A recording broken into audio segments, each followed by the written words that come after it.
He received death threats from people in the medical community. He was told he was going to lose his license, he was going to lose his funding, he was going to get the study removed, and he actually was forced to remove it to protect his family. Part of our reliance on the appeal to authority of medical is that we think we can't do what they do.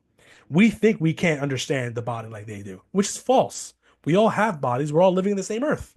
The code for everlasting life is already in your blood. The microzymas they're already there. So your health is there. You just got to listen to it. And when you do that, when you listen to these tiny little dots in the blood, these little bugs, you're going to reap the benefits and you're going to be able to live for however long you can live happily. I think it's a beautiful way to think of things. And when you realize that we are germs, germs are friends, stop living in fear. The credit belongs to the man who is actually in the arena, whose face is marred by dust and sweat and blood. Hello, everyone, and welcome back to the Vitruvian Podcast, a podcast centered around the pursuit of truth and personal renaissance. I'm your host, Zach Shankin. Today, I'm joined by Jacob Diaz, aka the Undercover Virologist.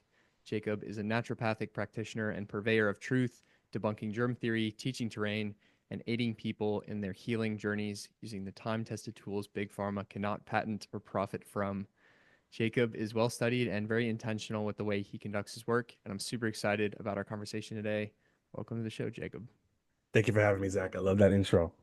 Of course, bro. Yeah. Well, you do excellent work, and like I said, you bring a lot of intention to what can often be a very, controversial space. It certainly stirs up a lot of energy, and I have some questions around that in general, like people's resistance to paradigm shifting. But I want to start, as is helpful, I think, for a lot of people, because your story is honestly a very normal origin story. I think around the time of 2019, 2020, the world started changing and some questions started to come up, and your entry into this world started around that time. So I'm curious how that process went from you being, I guess, just a normal person, going to the doctors and checkups, to entering this whole deep rabbit hole in this entire world. So Yeah, it's not a crazy superhero origin story. I was just a guy. I've always been health conscious, worked out, tried to eat healthy. I did have health issues, chronic health issues growing up.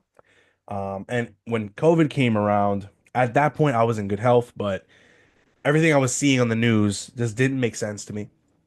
Grew up in New York City, so seeing on the street exactly what was going on didn't match up with what the narrative was. You see out in China, you see all these people dropping dead in the streets and people were going crazy, these caskets in hospitals, and I'm not seeing any of that stuff. If anything, people are just how they've always been, normal. There's a lot of fear, but that's all I can see, pinpoint is fear. And around that time, I during quarantine, I tore my meniscus playing. I was weightlifting, played basketball a lot, so I tore my meniscus, and I gained weight. I was kind of a little bit depressed at just how my body wasn't healing properly. And then I got into the work of Alex Zek and the way forward, hearing his interview with Tom Cowan, Andrew Kaufman, Amanda Vollmer, all these different people, and everything they said made sense to me. Perfect. The body can heal. Germs are not trying to attack you, and how the system really of virology, it's not even a study, it's a system of pseudoscientific idiocy, has never been proven to exist. And when you actually delve deep, it's completely true. And I started doing that with myself. I ordered The Contagion Myth by Tom Cowan, read a bunch of books and studies, got in touch with these people, made a Telegram chat with just a bunch of naturopathic practitioners, MDs, everybody. And we just became kind of like a family to study together. In that, I started to apply terrain principles with my life. With my knee specifically, I was kind of in the between of getting PRP injections, steroids, painkillers, surgery. And I knew in my heart that's not where I needed to go because I probably would not get better. And then I was like, you know what? Let me go to acupuncture. Went to acupuncture, knee pain was gone.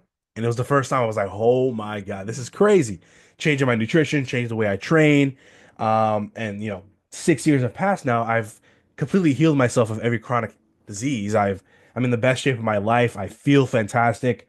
And at a certain point during that time, I was like, I know all of this stuff about germ theory, about terrain, about all this stuff. Let me just make an Instagram and teach people for free. This is how I learn for free. I want to give it back to people.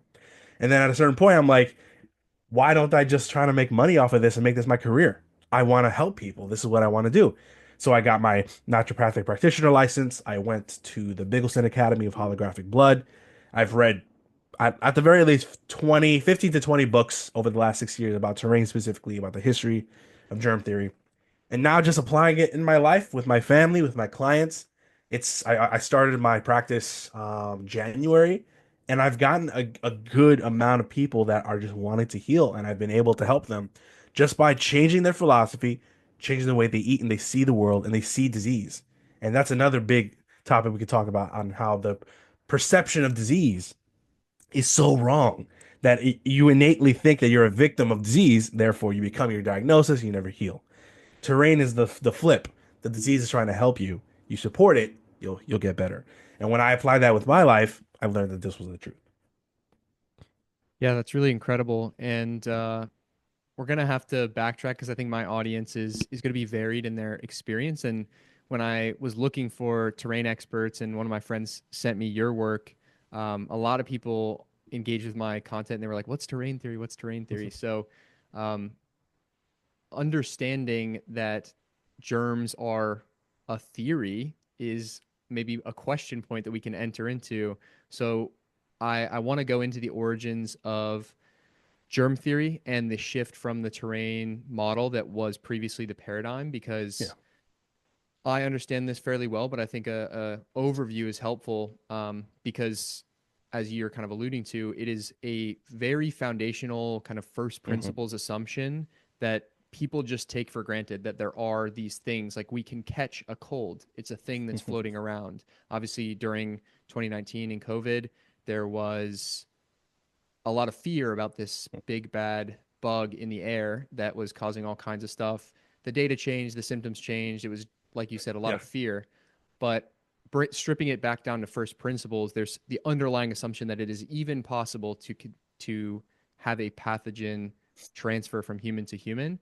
And this, to my surprise, when I started digging, was not even always the case. And it's Hmm. actually a fairly recent phenomenology or suggestion from big science. So let's hear a little bit about the origin. Obviously, you can touch on the Flexner Yeah. Report, Oh yeah. Rockefellers, etc. That's a big one. The Flexner Report is huge. Yeah, so I and for everyone listening, I do have posts about everything I talk about. So if people want sources and stuff like that, you go there. But essentially, kind of paraphrasing this whole history because I could talk about this for hours.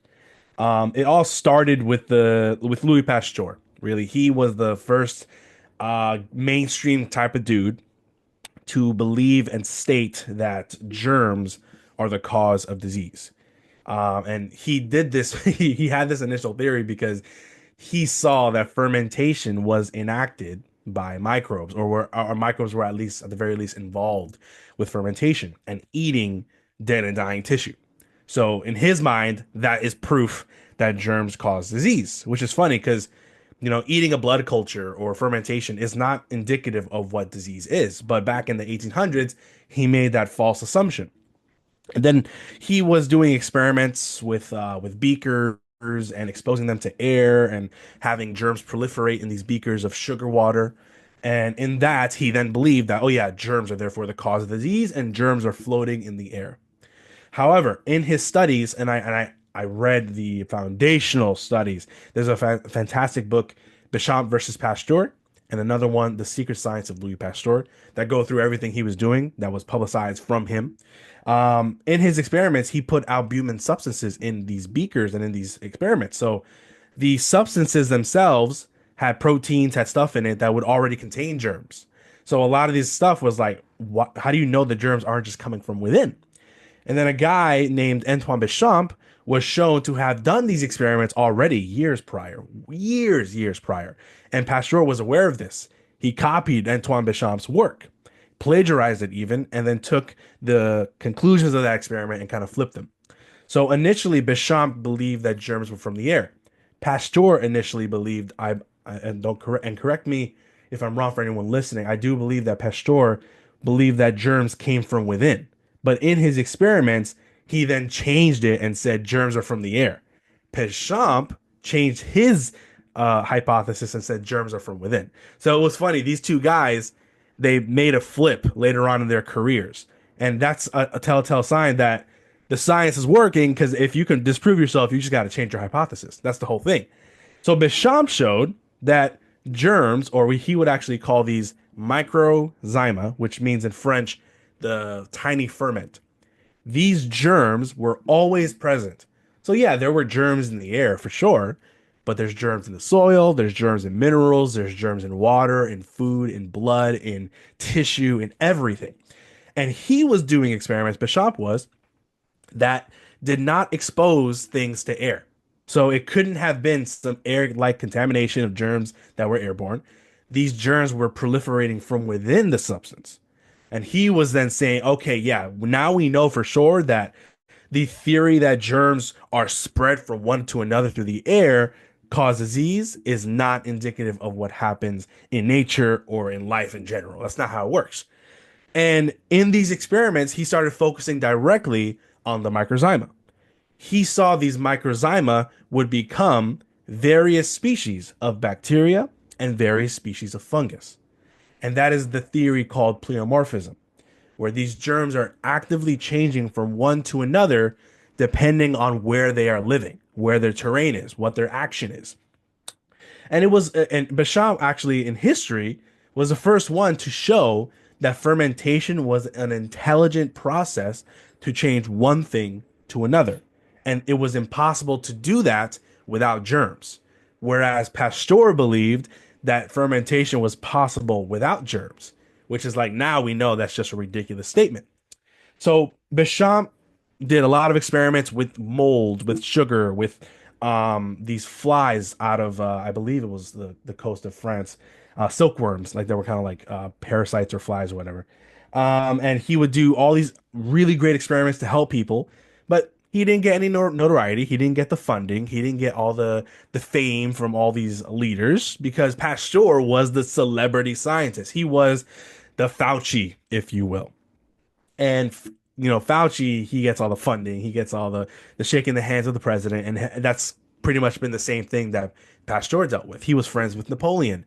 He was part of Masonic lodges. He got a bunch of funding from the French government and all that stuff. So all of his experiments were proffered up as, oh my God, amazing Pasteur.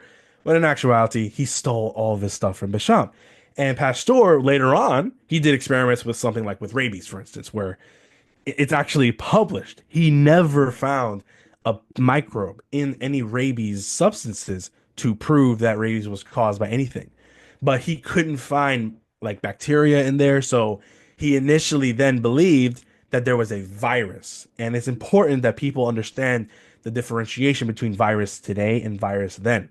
Virus has gone through so many different changes in its meaning. Virus means poison in Latin. That's what it literally means. It means poison, a noxious substance that can potentially cause disease. So back then, Pasteur was like, oh, there must be a noxious substance in the rabbit fluid causing disease. And that's not an incorrect, crazy statement to make. There could be something in there. You got to show it. That's the thing. You have to show it. He was never able to show it. He actually took the salivary glands, like literally what we're told causes the disease, took the saliva, injected it into animals and people, and they didn't develop rabies. So many experiments. The only way he was able to induce rabies is when he took the salivary glands and injected them in the brain of a dog that was tied up and injected like a cupful of it. And there was no control there either. You're not, tying a dog up and injecting peanut butter in the brain and seeing what happens. That's a control. You need that. But in all of these experiments, he never had an actual independent variable with a virus, something that you can test that specific thing. And then virology kind of took hold later on in the early 1900s, while Béchamp was doing all this fantastic work with the microzymas. No one cared. And to this day, when you look up Béchamp, microzyma, Google will say, oh yeah, it's the theory of microzyma. No, it's not a theory. He proved it. It was shown that these germs come from the microzyma. And then a guy later on, his name was Gunther Enderlein, and many other people. You had Gaston Naessens, you had Royal Raymond Rife, a lot of different people build up on pleomorphism. Gunther Enderlein published his work, The Bacterial Cyclonology, where he covered the cycle life of the bacteria and fungus and found that, yeah, these tiny little microzymas that I believe he called bions, different people call them different things, bions, endobionts, protids, somatids, microzyma. And he did a whole cycle. You can find it online. You can Google the little image that he made. All of these different forms of the germ actively changing and then back to within itself, which is a very, very cool, intelligent bodily mechanism the body uses to try and heal. It makes perfect sense. You're going to need different germs to survive different environments. And you ask any farmer, right? Ask any farmer the most important factor of the soil. They will always say it's the microbial richness of the soil because that microbial richness allows nutrition to be bioavailable for waste to be converted into nutrition, and then therefore the crops can grow. So why would it be any different in the human body? It's not.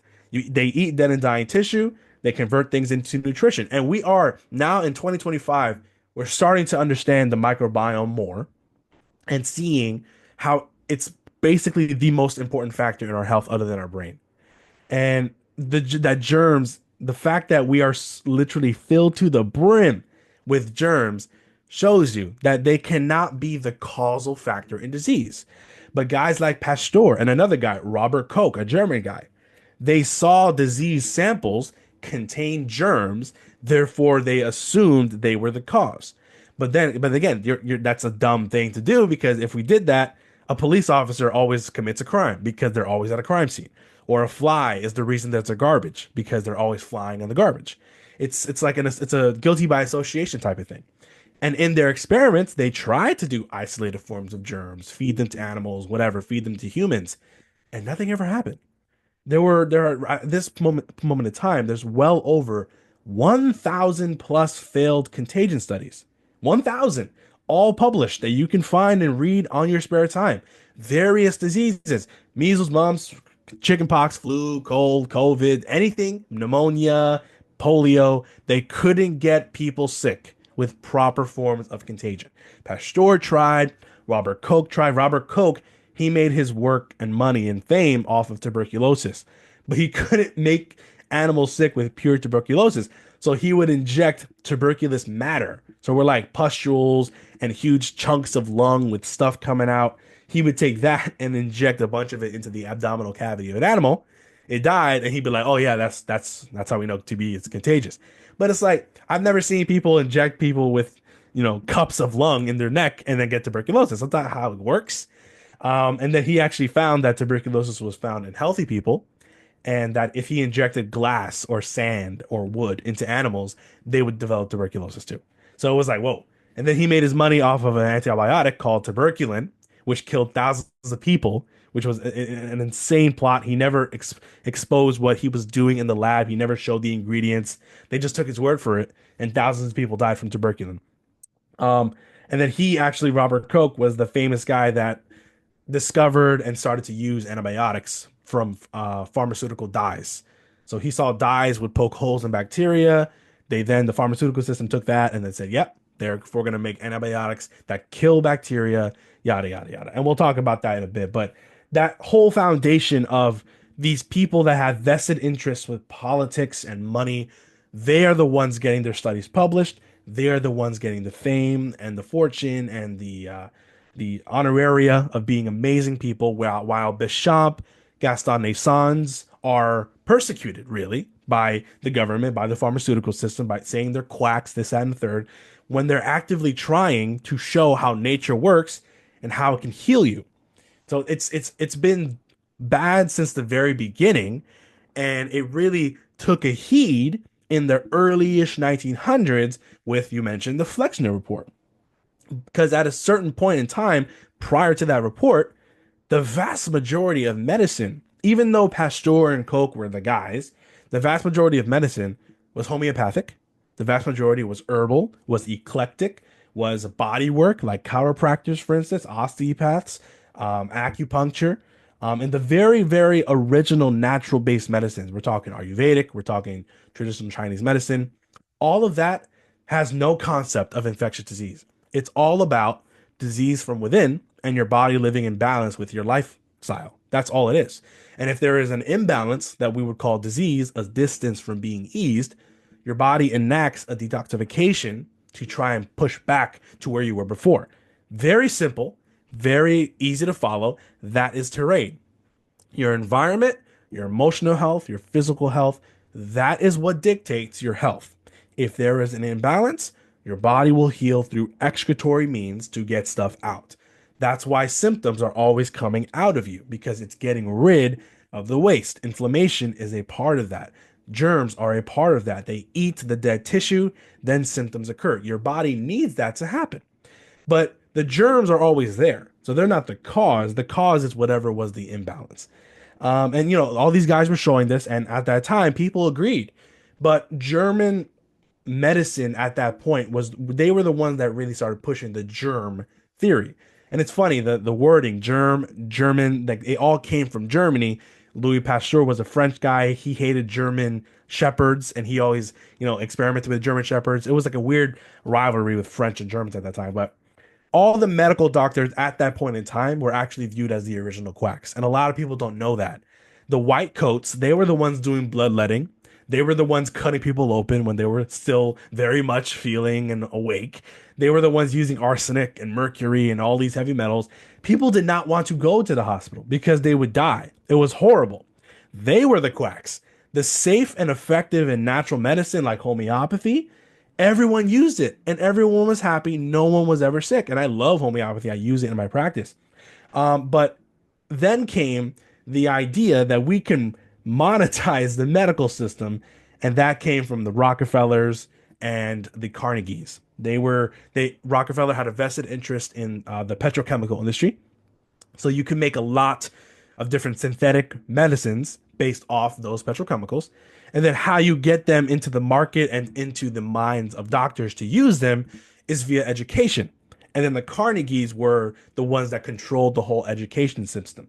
Then came the John Hopkins Five, which was a group of 5 men secret meeting out of John Hopkins University. They made a whole plan basically to make a report to delegitimize natural medicine and through that to proffer up medical medicine because that is what they can make a money off of.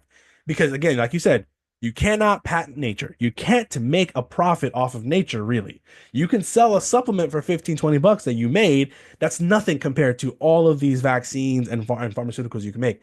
And stuff like mustard gas, for instance, chemotherapy, that came from the petrochemical industry.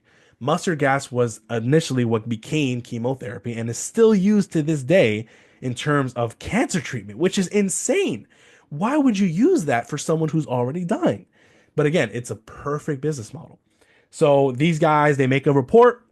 They get Andrew Flexner, or was it Andrew Flexner or Abraham Flexner? Abraham Flexner. They have him go around to all of these different natural based clinics in America and Canada. And it was a really slick way they did it. The report needed them to follow specific guidelines with regards to tools, with regards to the size of their clinic. So it was really just stuff that they couldn't control. They didn't have a lot of money. They couldn't keep up with, they wanted like 15 rooms and a bunch of different lab equipment they didn't have. So they couldn't fit that paradigm they wanted. And then they said, okay, you may not have it, but if you start teaching the allopathic model, we'll give you all the money to then start, being legitimized. And that's how they did it. The vast majority of homeopathic clinics and chiropractor, herbalism, all this naturopaths, all that stuff was gone after the report. The report got rid of everything. But those that stayed, they needed to make an agreement to teach allopathic medicine. And a lot of these people today, the smug, know-it-all doctors, they all tell you that the medical science was proven because of good science, because of this, that, and the third. No, it wasn't. The reason why that's the only thing we have today is because it was a monopoly. It was a planned monopoly to get rid of all the challengers of medical medicine and then to switch them to allopathic medicine. And they won. They took the report, they took it to Congress, and those guys lobby Congress all the time. They're giving them money. And then Congress supports the Flexner Report.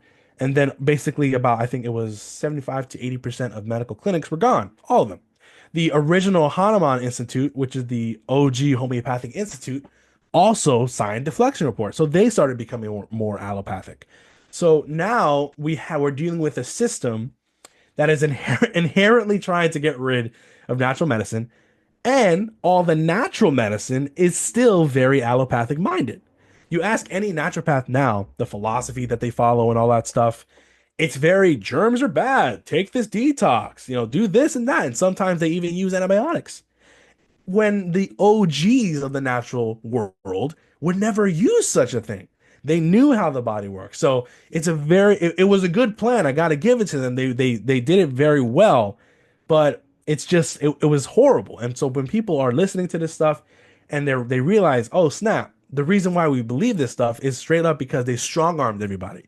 It wasn't because of good science, because Pasteur was lying half the time. Robert Koch was a fraud. Béchamp was suppressed. All these people showing that germs live in you always at all times and are changing from one to another. No one knew about this stuff. But again, it's all about the money. It's cliche, but it literally is all about the money, the political power. And then when you control that, you can make people fearful of all the bugs in them, no matter what it is. Oh, you have this bug, it causes this disease, these non-specific symptoms that no one really knows what they're caused by. It's from this germ. Therefore, take this medicine. And you can do the same thing every year, bird flu, measles, whatever the heck you want. And people will eat it up because they don't know the truth about how this stuff started. Yeah, incredible. I think you did a great job outlining a really complicated and broad, um, ultimately like long-term subversion.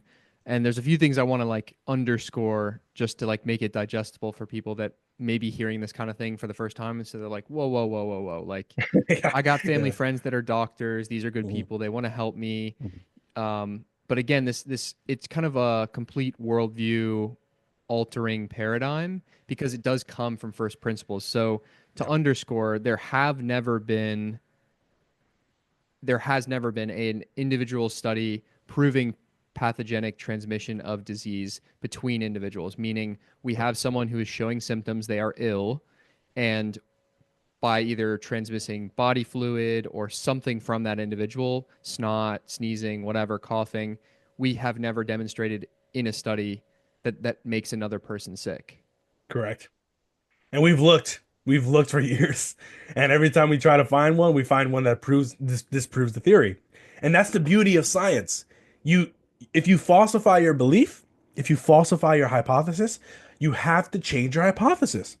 And I hear this example of like if someone came to you and said, all geese in the world are white. Okay, that's a theory. Cool. The very second you see a goose that's black, or a goose that's kind of gray, or a goose that has cool red feathers on it, falsifies that belief.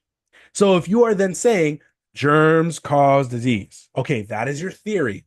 You need to prove it. We have this study here that shows that we took germs and gave them to people and they didn't get sick. That's a falsification. Therefore, you change your hypothesis. But throughout all of these falsifications, no one reads them because no one is aware of them because they're hard to find. And I think that's by design. I cannot go on Google and search up, Thomas Powell, Dr. Fraser, germ debunking studies. You can't find it. You have to go to the depths of the internet to see the translated studies out of 1830 or whatever, and then you can find them. Because again, I think that through the Flexner Report, they controlled the ability to find all this stuff. And they also burned the books too. They burned all the old, eclectic, homeopathic, natural based books that a lot of people read and used and studied. Native American medicine was a huge thing too. They got rid of all of that. So it's really hard to find. And when you mention people are like, oh, I have friends that are doctors. Yeah, no one is implying that there aren't good people in the medical system. I do believe that when you grow up and want to be a doctor, yeah, you want to help people. That's good. But it's the philosophy and the system that then makes you unfortunately a perpetuator of the most deadly medical system in history. I mean, the Hopkins Institute, they state around 260,000 people in the United States a year are killed by allopathic medicine directly, iatrogenic deaths directly. We know for a fact it's way more. There have been like unbiased studies done by different groups that showed anywhere between 470,000 die a year, but that they're still considering cancer deaths as separate, and they're still considering diabetes and heart disease deaths as a separate thing. But then when you look at cancer deaths, the vast majority are through chemo. The vast majority are doing through radiation, and then they die.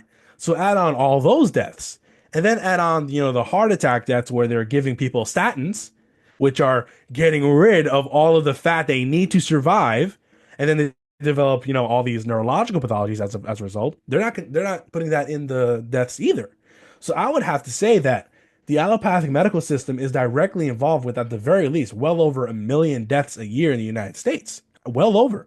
But the doctors think they're helping. They do. Because, yeah, there may be some time where if I get into a car accident, I need a surgeon to put me back together. For sure.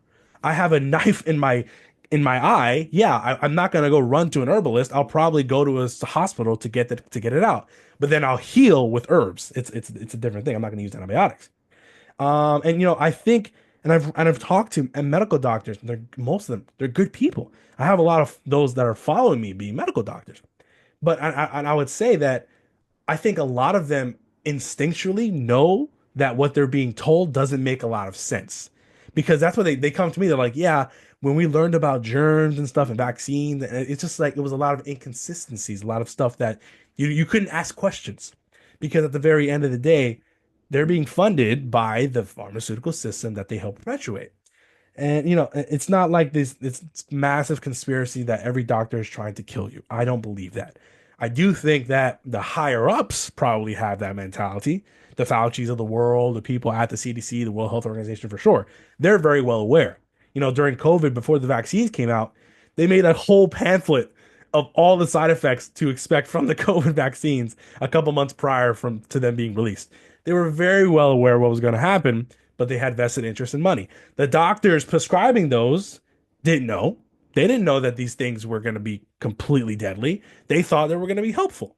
So it's not attacking the doctors. It's really just getting to the root again, the philosophical stuff regarding germ theory. If you read a study, just read the studies. That it's like people are always like, "What's your source?" or "What's your?" They appeal to authority. You're not a medical doctor. Yeah, I never said I was.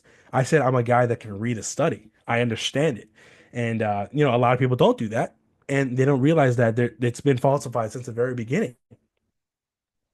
Yeah, 100%. And I really do want to underscore this point because, like,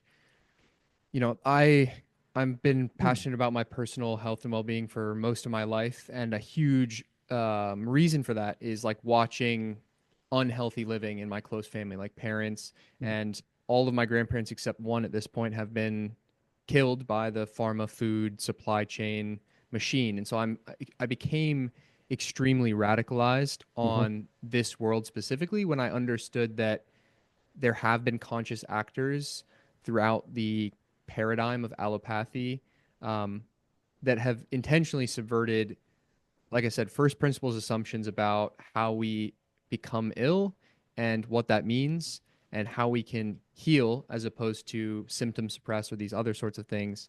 And I also have like very close, not only are there physicians in the family, but there's also, I studied biomedical engineering at one of the best universities in the world. So a bunch of my peers were pre-health, pre-med.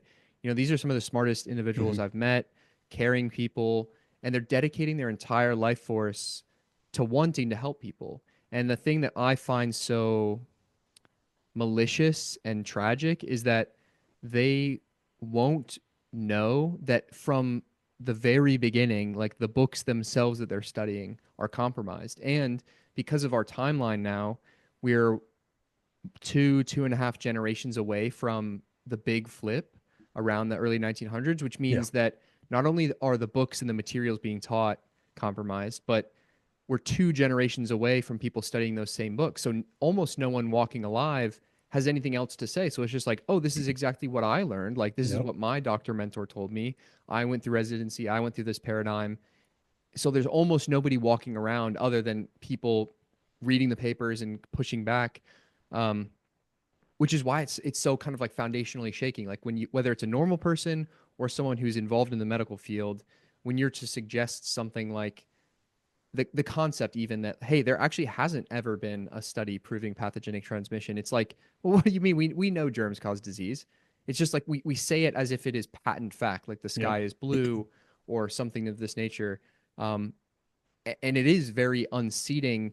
I understand why, of course, the higher ups at pharma and government agencies defend it because there's capital interest, and in my opinion, there's more of a spiritual war as well. Hmm. One Yep. step down below that, I can understand why a family practitioner, a doctor of any kind, after hundreds of thousands of dollars in debt and decades of their life dedicated to learning, even if they'd come upon the truth, I can understand why that person wants to defend the comfortable lie.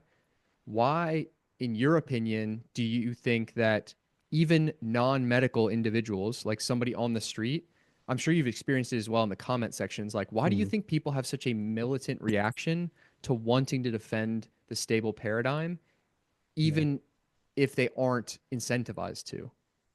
Yeah, you said it. It's comfortable. It's what we've been told since the very beginning. And when you're told something is true from the very second you enter into this world, then you're going to believe it and defend it to your last dying breath. And that goes into the cognitive dissonance side of things. Is you're told something that is completely shattering what you believe, and instead of actually looking into it intellectually honestly, which most people aren't, they will just attack you. And people attack me all the time incessantly, and it's funny because that's all they can do. I mean, they're not going to win a debate with me reading studies. They're just going to call me a quack, a crazy idiot. You're dangerous, yada yada. And I see the same stuff with everything. If you believe that the Earth isn't a globe, people will lose their crap over it. And it's like I respect anybody who has differing opinions. If you can defend it and show information, yeah, it's a possibility. I'm not going to attack you over it. And I think that is again, that's the more spiritual side of things. You said you hit it. There is a lessening really of the generalized intelligence in the population, I think, because we're relying a lot more on electronics, we're relying a lot more on our feelings instead of nature, instead of being good quality people and actually being honest with ourselves. No one is really living like that anymore. We're just very just angry at each other. We hate each other. Where everything is fighting, everything is talking crap online, and we've lost that humanity, which then dumbs us down. So the very first thing we do when we have a differing view is fight, and that's all spiritual. We're really more so I don't want to say demonic, but we're acting more so like the spirit of the world in a demonic sense, where everything has to be negative. When if we were able to just get back to our old roots and read and understand, have conversations without having a crazy debate with each other, maybe we'll get back to being able to talk about different opinions. Because now it's almost like I have a different opinion, you must accept me. I mean, like, okay, but can you prove it? Can we have a conversation about it? No, you're a fascist, you're a Nazi, you're a homophobe, you're this, that, and the third. It's all using these buzzwords to try to attack people, and it's like it's a deep philosophical thing where I really do think people have just lost their touch with the creator, with nature, with themselves, with intelligence, and it's just like we're just like meat suits that hate each other now, and it sucks because even for me, like it affects people like us where we're doing great work and the vast majority of people in our comments are appreciative of that, but you get 2 out of 30 comments that hate you, that attack your hair or your weight or the way you talk, and you want to focus on that. And it's just we have to change the way we react to those things, and it's just the human nature now, and it sucks, but part of terrain really is getting back to nature. And I've seen firsthand, especially with my clients now, the closer you get to nature, the more emotionally stable you become. It's direct. And I think a lot of the crazy rise in mental health issues and suicide ideations, depression, all of this can directly be correlated to a crappy diet that goes to more synthetic food, reliance on synthetic medicine, reliance on synthetic light, and just being away from nature, which gets you more anxiety derived, gets you more fight and flight. And instead of being just not stressed and calm, you're always just on the brink of just exploding.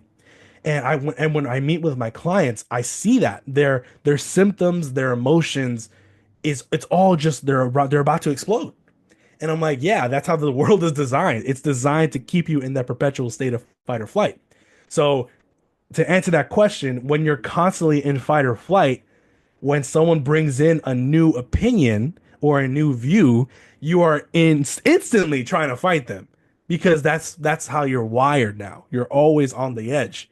So just trying to talk people down, have a logical discussion, and maybe just go to a park, sit on the grass, start grounding. Now talk.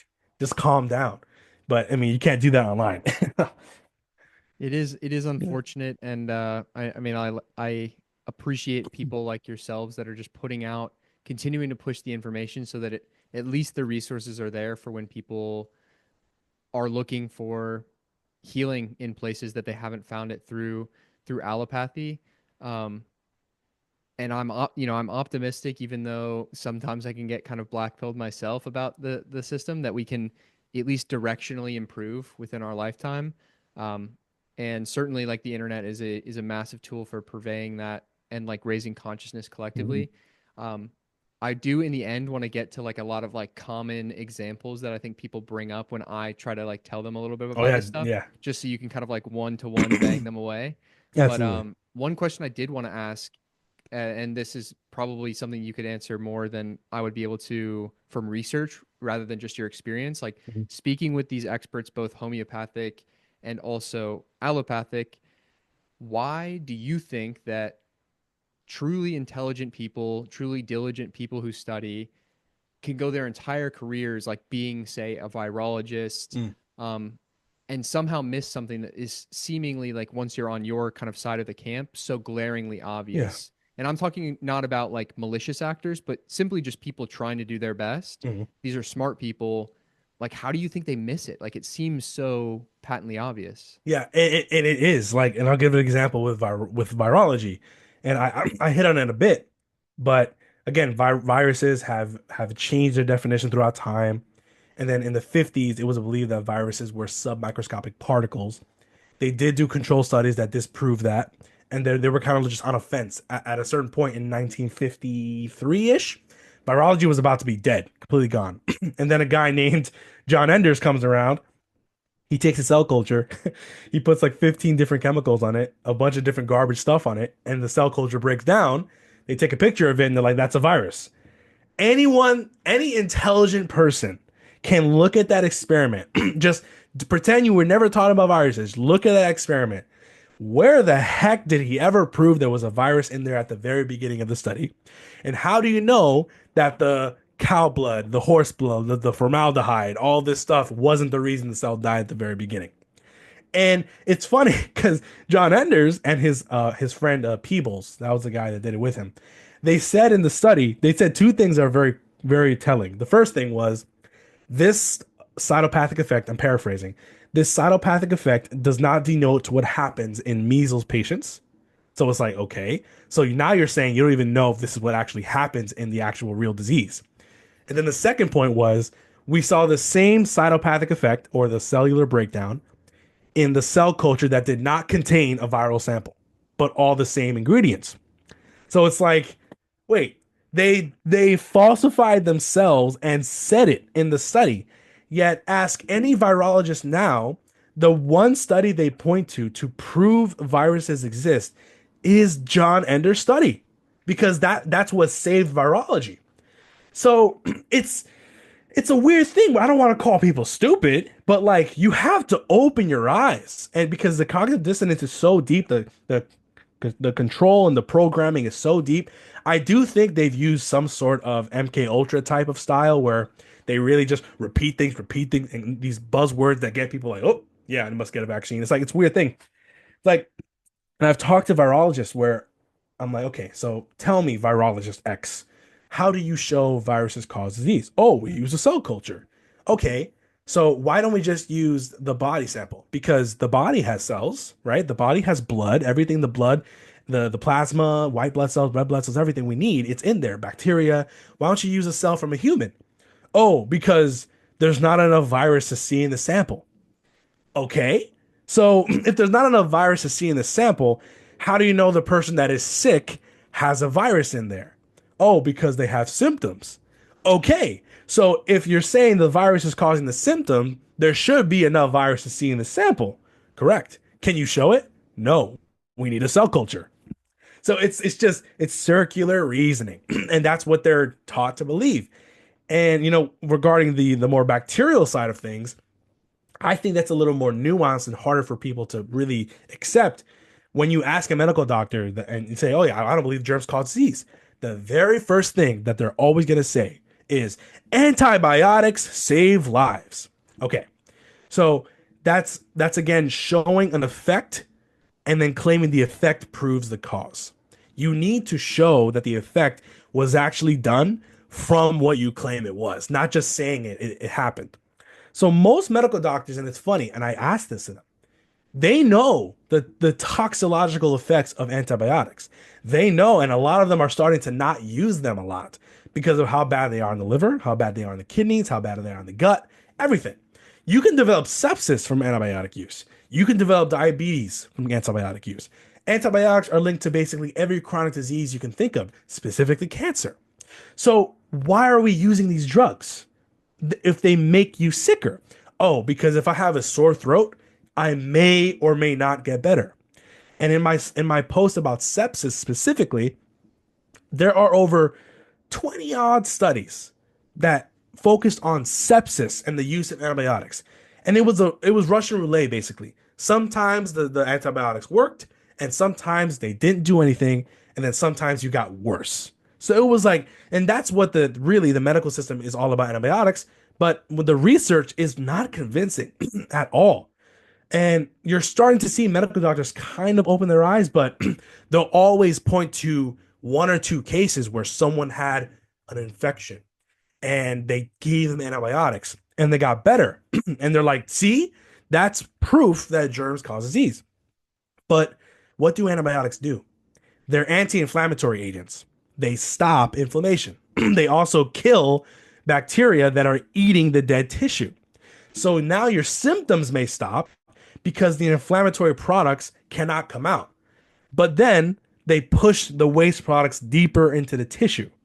That is why they're linked to every chronic disease, because you're just stopping the symptom and pushing it down. It's like having a septic tank. I always use this example. You have a septic tank that needs to be pumped. You don't pump it for years, it's going to start oozing out.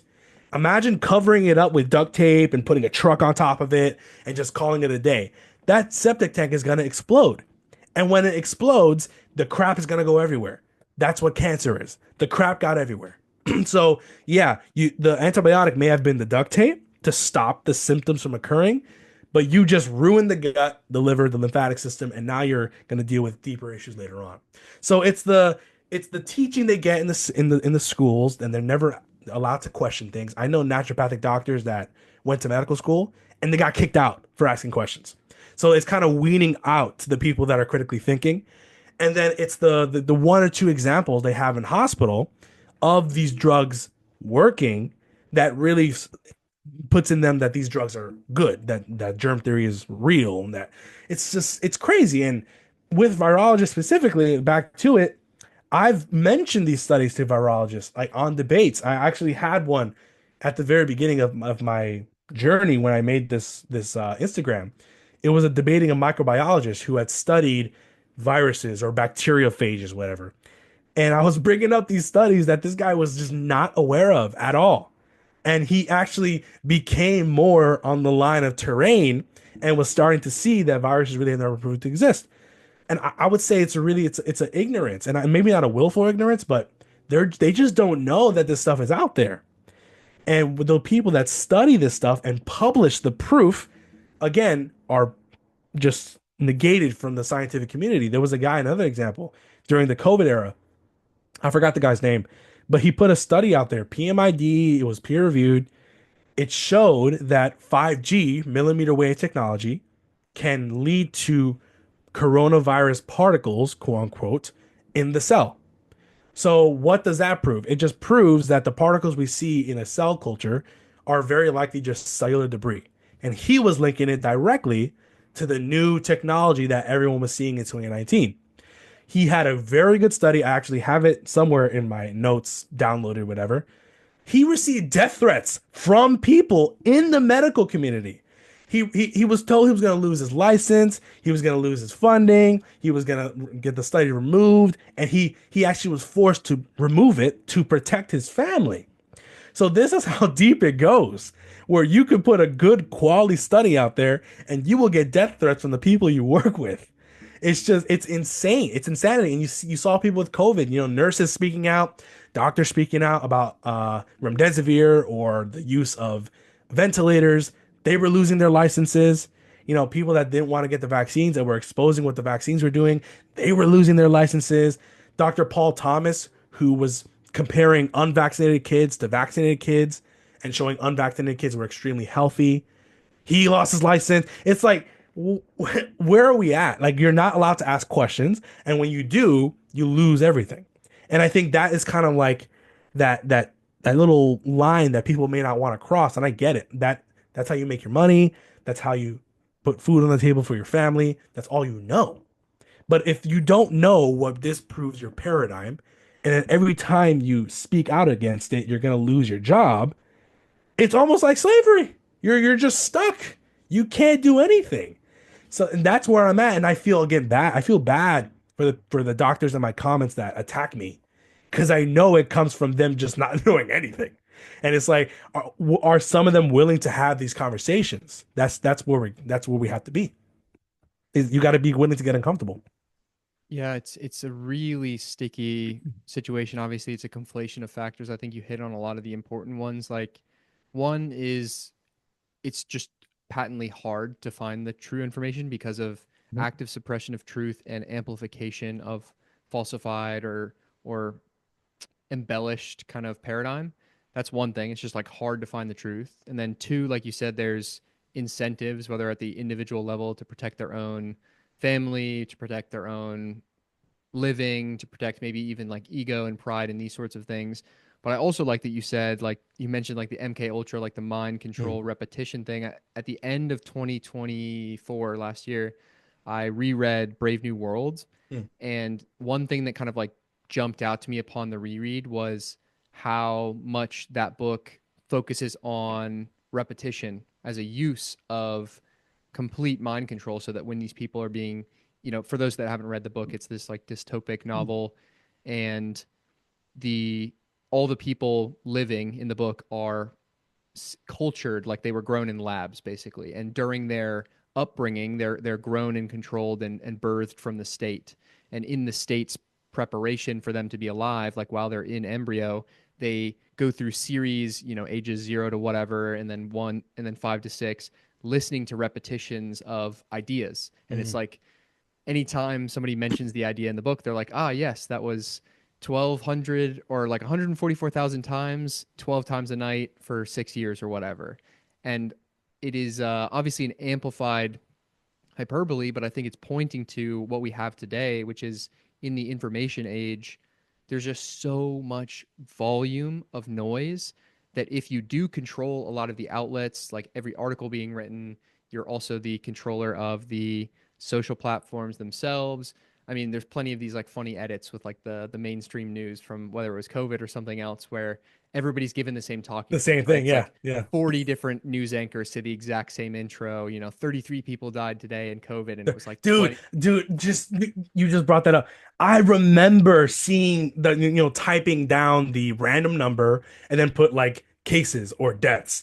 And every single time there was something of those, like you type in 147 COVID deaths, and lo and behold, it comes up.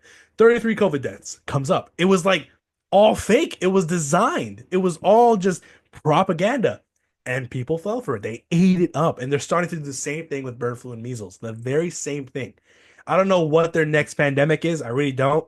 But we just gotta just turn off the news. Really, just turn it off. It's nothing good can come from it. Really, nothing. Yeah, I'm massive on that. I've It's been probably 5 years since I have consumed mainstream news. I'm unfortunately raised in a home that literally had like Fox News on all Yeah. the time. The TV was just actually just always running.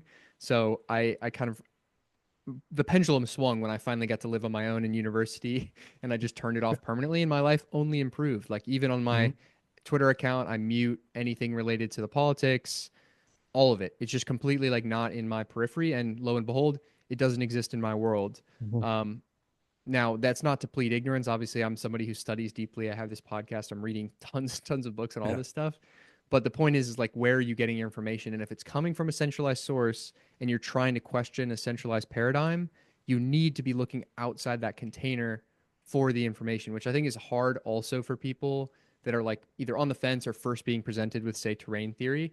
They're like, oh, but like this mainstream, this Pearson textbook that I studied, or Mhm. this, my doctor told me, or so and so. Like it's all, you have to encourage them that, like, yeah, it may feel a little bit schizo to like go look at this person, homeopathic practitioner, or read this book from the 16th century or something. But like the only way you can get new information is from a new source of information. It can't Yep. come from that hub.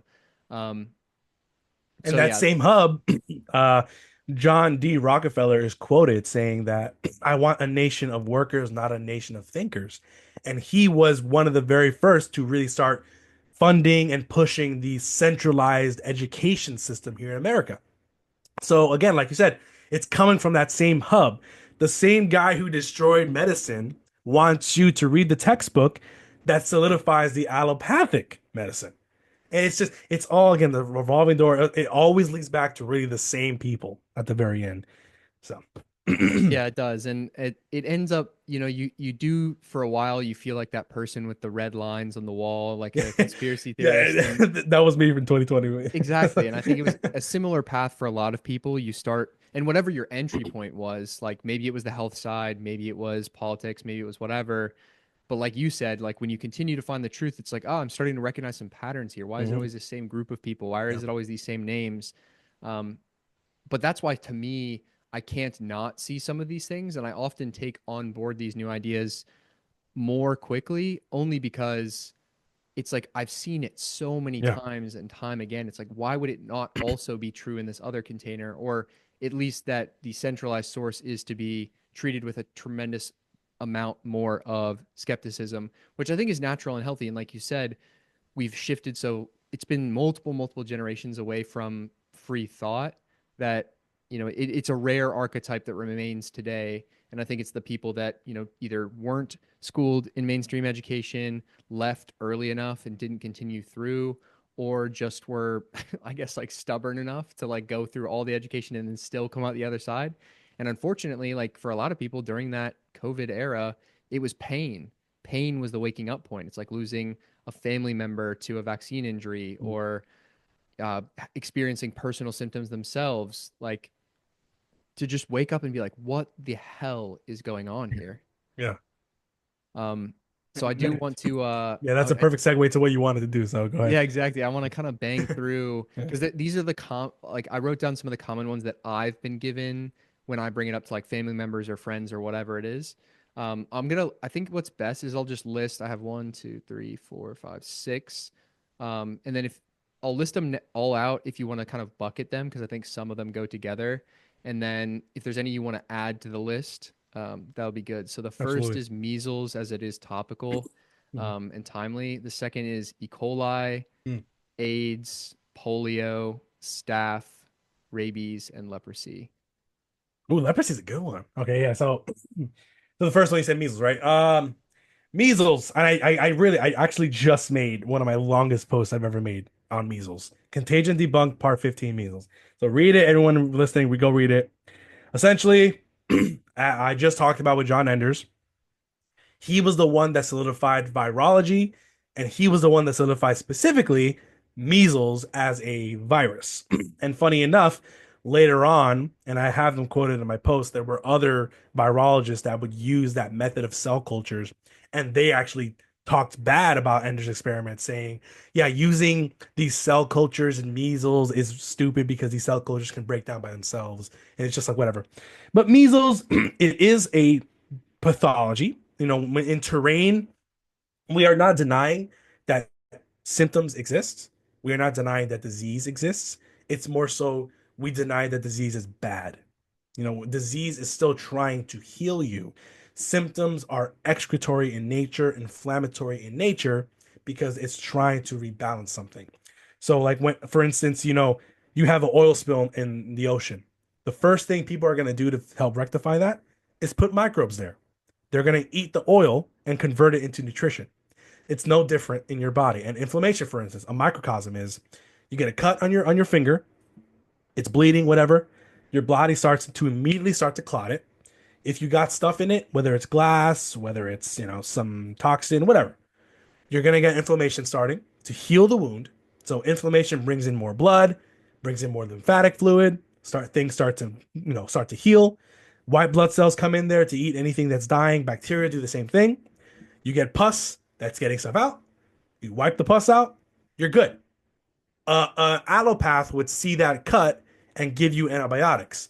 Someone like me would say, okay, clean it up with some good water and put some raw honey on it and wrap it up. That's it. And I've used it with myself, with my little brother, with my grandmother. Raw honey heals cuts immediately. It's crazy. But it's funny because it's raw, so it actually has microbes in it, but whatever. So with measles, it's a microcosm of stuff coming out of you. Same thing in the cut, same thing with any other symptom that usually happens when kids are younger. And all of these processes like chickenpox, like measles, like rubella, like mumps, and other than mumps, all have very similar symptoms, very similar rashes, very similar cofactors like fever, like cold, flu-like symptoms, whatever. And they're all usually younger. They're growing, their connective tissue is expanding. Their liver is constantly detoxifying because they're exposed to new stuff since they're young. And a lot of children, don't develop these diseases, and it's telling because I would say if you're not developing these diseases, you're probably healthy. Your body does not need to go through this process. But if it does, it's going to get rid of any stagnant stuff in the liver, in the blood, in the connective tissue, and push it out. And when it pushes it out, you're going to develop a rash. So when you look at the symptoms of measles, funny enough, measles could not be differentiated from chickenpox or rubella for decades. They could not tell the difference. You know why? Because there is not really a difference. It's the same disease, but at a different severity, really. So, chickenpox is more like pox, like little tiny dots, but you can get generalized rashes. Measles and rubella are literally the same disease. It's hilarious that people try to say they're different. But even measles and pox can have a lot of differing factors that look exactly the same. So what am I saying here is when you're growing, your connective tissue needs to be repaired and maintained. You need collagen, you need meat, you need fat soluble vitamins, you need sunlight, you need proper emotional health. You need to not get them vaccinated with all this heavy metals into their blood. If you don't do any of that stuff and actually do the opposite, your body has to go through the main channel of detoxification, and that is your liver. Your liver will dump things into the skin if it is overburdened. And that is why people who tend to have liver or gut issues always then have eczema or dermatitis, all these rashes coming up, removing themselves. So it's the same process with measles, with chickenpox, with all these rashes. It's just a process of removal of stuff through the skin. And people always point to, oh, the vaccine prevented measles from ever occurring. And I've heard doctors tell me and tell others, measles without a vaccine is certain death. And it's like, no, that's completely wrong. So let's look at the actual numbers. So in 1962, the year before the measles vaccine came out, there were roughly 530,000 measles cases in the United States. And at that point in time, there were roughly about 200 million Americans, or maybe a little more than that in 1960s. So, I mean, that's pretty low considering. And then you look at the mortality rate. So there were around 450 cases that died of those 530,000. That is a 0.084 mortality rate. That's nothing. That's literally nothing. We don't even know if those cases even died of the actual disease or of the pharmaceuticals they were given to prevent their symptoms from ever finishing out. So if we're worried about a disease that has a 0.084% mortality rate the year before a vaccine, then I mean, more power to you. That's pretty stupid to me. And then the next year in 1963, they brought in the vaccine for measles. It actually raised the mortality rate. It actually raised the incidence. And then there was a sudden drop. And I would apply that sudden drop to medical bias of them saying, "You're vaccinated? Oh, yeah, it's not measles. It has to be something else." And when you look at now with the papers and the research they had to given to doctors about measles diagnosis, basically every single vaccinated person that develops these symptoms is not labeled as a measles case. And in many cases, these outbreaks have come from vaccinated populations. And but again, the news will say most cases are unvaccinated, which is just straight up wrong. It's a ploy. It's a pharmaceutical ploy to get you to get measles vaccinations. And they're always saying in 2015 there was an outbreak. They said it's because the vaccine rates have gone down. The vaccine rate for measles has always hovered around between 91 to 95%. There is no reason. If America is 91 to 95% vaccinated for measles, there is no reason why there should be major outbreaks attributed to the unvaccinated. It's ridiculous. But that it's the same buzzwords, it's the same ploy. So I mean with measles, every single doctor before 1963 would say it's a nothing disease. No one dies from it. It's pretty mild too. The symptoms are fairly mild. The one girl out of Texas, I believe, that died this year, she went to the hospital for respiratory issues. She was diagnosed with pneumonia and RSV, supposedly, whatever. And then they vaccinated her for measles when she was sick. And it's like, what? And when you read the report from the doctor that diagnosed her with measles, there was no indication she even had measles at all. No, none. It was just straight up flu like symptoms. So you give this poor little girl who's sick antivirals, a vaccine, and then she dies. And then you want to label it as a measles death because you can, because you're using a PCR test in most cases. And we know how garbage the PCR is. It doesn't tell you that you're sick. It's finding sequences of unknown provenance, yada yada.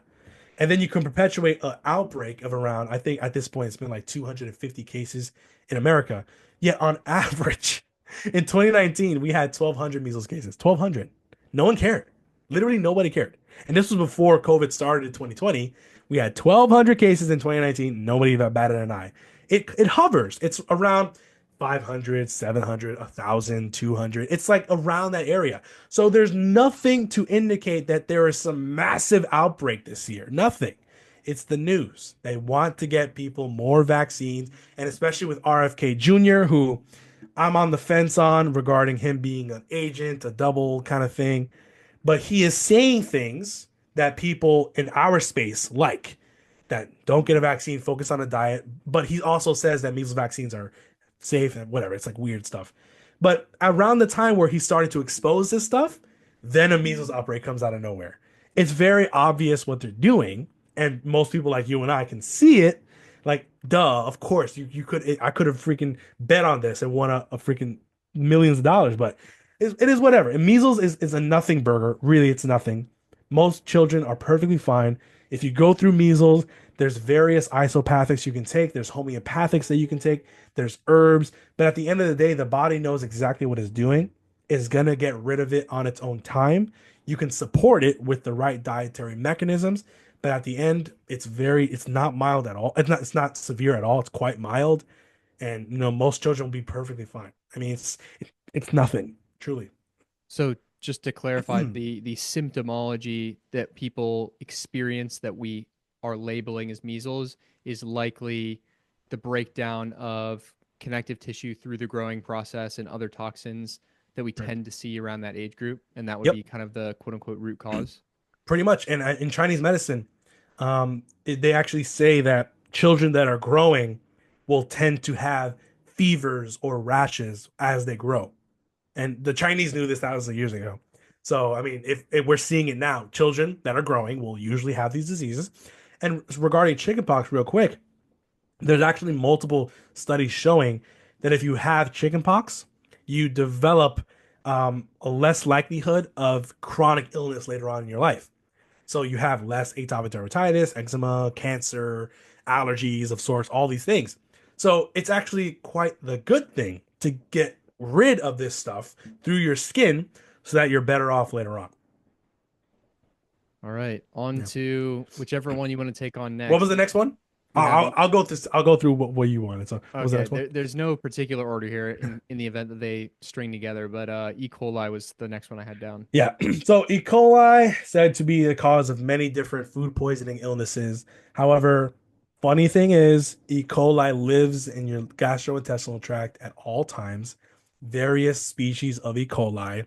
And I've had this discussion with people that, believe E. coli causes disease, yada yada, bacteriologists. And I did a post a long time ago about food poisoning and E. coli. There's a very, very, very high asymptomatic rate with E. coli. So that disproves Koch's postulates. Koch's postulates, Robert Koch's rules. He stated that the germ that causes disease should be found only in those with the disease and not in those that are healthy. That's pretty logical, whatever. But if we can find E. coli in many people, in all people really, that are healthy, and then we don't find it in many people that exhibit the symptoms, and we also find people with asymptomatic rate, it proves it cannot be the pathogen in question. So, with regards to food poisoning specifically, I think that when you eat something that is well past its due date, that it's in an anaerobic environment, so it's lacking oxygen, it's beginning to ferment and create waste products. Waste products from cellular metabolism, waste products from microbial metabolism. All of these things in an environment that is lacking oxygen is not meant to be eaten. It's not. I do see now a push for eating rotting meat. Good on them. I will never do that. I don't think it's going to taste good, but whatever. Go ahead, do your thing. And I see these people, they're thriving actually. They're actually quite healthy. So, I mean, there something that can change my mind about rotting food in the future that maybe it's not that bad of a thing? Sure. But I personally believe that rotting food that has a lot of waste products is not meant to be ingested. I think it's just going back to its earth. It's going back to the soil, if you will, which is why things like a what am I looking for here in my brain? Um, the thing you add to the soil, help me out here. You add to the compost. There you go. Thank you. It's a compost pile. It's literally just decaying organic matter that you add into the soil to help everything in the soil. So that's my theory about rotting food. It's that it's actually going back into the soil or attempting to. So I don't think you're supposed to be eating that. So when you eat something that is decaying or rotting or has been exposed to a chemical or has just been sitting there for a long time, that action speeds up. So when you eat it, E. coli in your gut loves that because it's garbage. It's gonna eat it. And then when you start pooping stuff out, they take a sample and they'll see E. coli there, and they'll make the claim that E. coli was the reason you got the disease. When in actuality, E. coli is a natural constituent of the human microbiome and is not found in many people that exhibit the symptoms and are found in people that are healthy. So it can't be the E. coli. I'm not going to blame the germ that lives in me. Why would I do that? If that's the case, I should be exhibiting food poisoning symptoms every single day of my life, but I'm not. I also believe that eating fermented foods, sauerkraut, kimchi, fermented vegetables of any kind, kombucha, raw milk, all of these foods that are rich in a microbial source are quite healthy. They're necessary for health and a good gut. So why is that okay when I can eat germs, yet I gotta be afraid of the germ that lives in my gut at all times? It also lives, I believe, in the vaginal tract of women. So it's like it's a normal constituent of that microbiome as well. So not afraid of E. coli like at all. I'm not afraid of any germ really, but E. coli specifically, and the same thing with Salmonella, both have been demonized with regards to food poisoning because they're always found at the site, but they're normal constituents of the microbiome and normal constituents of the soil. So again, we're pointing and declaring. And funny enough, both metabolites of E. coli and Salmonella have been shown to be anti-cancer. They actually modulate tumors. So why is that? If they're pathogens, why are they actually helping in reducing cancer? It's it's like it's interesting at the very least. Yeah, and I Hmm. think one that pairs similarly with this, and I'll make a comment generally after this, but is staph. Mhm. So Staphylococcus aureus, same concept. It's a normal constituent of the skin microbiome. It lives on you and inside of you at all times. So again, logically, You should always be having a staph infection if they cause disease. But most people that develop staph infections, they're usually people that are wrestlers, athletes, or they go out hiking and they scrape themselves on a rock, a really bad cut or whatever. So naturally, when there's a lot of just a slight weakening of the skin layer, the dermal layer, or a cut that gets through all these layers, the microbiome of that area is going to react. And in that, the staph is going to come in there, eat whatever has been damaged, convert it into nutrition, and then get you back to a healthy state. The Staphylococcus aureus metabolite has been shown to speed up healing of wounds. So it's actually acting on behalf of the terrain, working with you. But since you have a cut and you have some uncomfortable symptoms, you're labeling that as the cause of the disease when it's not. It's working with you. And I said, wash it off. I'm a proponent of rinsing a cut just to remove anything that's maybe gone in there, and then patch it up with a non-adhesive bandage that doesn't have antibiotics on it, or put raw honey on it. Maybe put a plaster of sorts from charcoal or something. You can take a homeopathic to help, but their body's going to heal. Staphylococcus is always involved with anything on your skin because it lives on your skin. So, and if it's helping you heal, we're then blaming it again, and then you take antibiotic, and you're in a hospital. Yeah, you're gonna get some sort of what they label antibiotic resistant staph. And I see people that develop these things like MRSA, like staph infections in the hospital. They're always on antibiotics. They always have tubes coming out of their body, and they always put them on cortisol. So you give them all these drugs that are stopping the symptoms, on top of them having tubes coming out of their body. The germs are just going to change. They're going to pleomorph, and they're going to be like, okay, let's keep doing this because the body needs it. You keep giving yourself drugs, yeah, you're probably not going to get better. You're going to get worse. So yeah, same concept. The bacteria are there. They're working on behalf of the terrain. They're not the cause of your issue. Yeah, and I want to underscore here because this was actually a realization yesterday. I was thinking about this upcoming podcast and questions I wanted to ask, and staph often comes up as an example of like, oh yeah, well, I had staph when I was wrestling, or how do you explain that, right? So that's one thing, and then I think it pairs well also with like mold toxicity, because this is something from a terrain paradigm that I've recently come to the recollection or the understanding of, is that it's actually not the mold that makes you sick or the staph, the bacteria that makes you sick. Is that when those agents are acting on a toxic or a synthetic Mm-hmm. underneath it. For instance, if you walk through a forest on a hike, it's like one of the healthiest things you can do. Yep. There's mold everywhere. Everywhere. Like it's all over the ground, it's the decaying tree stump, but you don't get sick because it's breaking down organics. Versus mold in your home is Mm-hmm. extremely toxic because it's breaking down petrochemical paints, plaster, drywall, etc. And that off-gassing and whatever um, breakdown that the mold is causing of those toxic agents makes you sick. Similarly with staph, it is interesting that it's always wrestlers. What are they competing on? It's a giant Exactly. plastic mat. They're Yep. rolling around in lycra spandex suits. They're using, all kind plastic headgear, mouthpieces. Like it's just a giant polyester fest. Not to hate Mm-hmm. on my wrestlers. I think it's a great practice. And we should Yeah, but wrestle you're like and you're wrestle like the Greeks. No, just yeah, it's naked in the nothing, just sand. naked, just like underwear or something. But yeah, it's the sweat. It makes the skin wet. A lot of like just constantly hitting each other. The polyester. Yeah, you're weakening your skin, and it's gonna happen. That's it. And to touch on the mold, and there's a really great quote from Royal Raymond Rife that I love.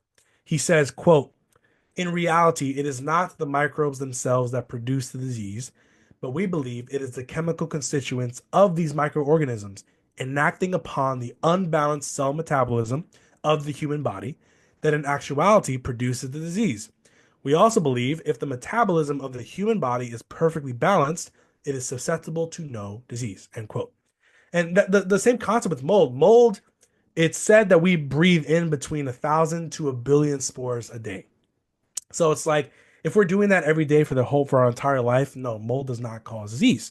But as you said, if we have a terrain conducive to mold, what does that mean for our home? Our home, if it has poor circulation, poor air quality, water damage, All of those building materials, we have roughly around 450 chemicals in our home at all times from our building materials. Around 55 of them are of high concern, yet we still use them. It's crazy. When that gets damaged, the moisture off gases toxins in the air. And moisture, when it off gases these chemicals, actually increases the toxicity like a thousandfold. So mold comes in and actually modulates the toxicity of the building materials, lessening it. And in my presentation I did a while back, mold was shown, and I did it in my post as well. Mold was shown to like bioremediate things like formaldehyde and benzene, these things that are completely toxic synthetic stuff. The mold was changing into a lesser toxic form. Yet when you go to the home and you see mold everywhere, you're like, oh, that's the reason. That's the cause. No, it's why the mold is there in the first place. And the mold is a huge thing too in this whole, terrain, herbal health space. People are always told they have mold toxicity. They're always told that I'm sick and have allergies because of mold. No, you're not sick because you have mold. You're sick because you're living in a toxic environment, breathing in off-gassing chemicals. So when you clean up that area, get rid of the water damage, clean up the mold, do a new paint job with maybe not a synthetic paint, do something like that, your allergies will go away. Or better yet, go outside, breathe fresh air, get an air filter. Lo and behold, oh my God, your allergies are gone.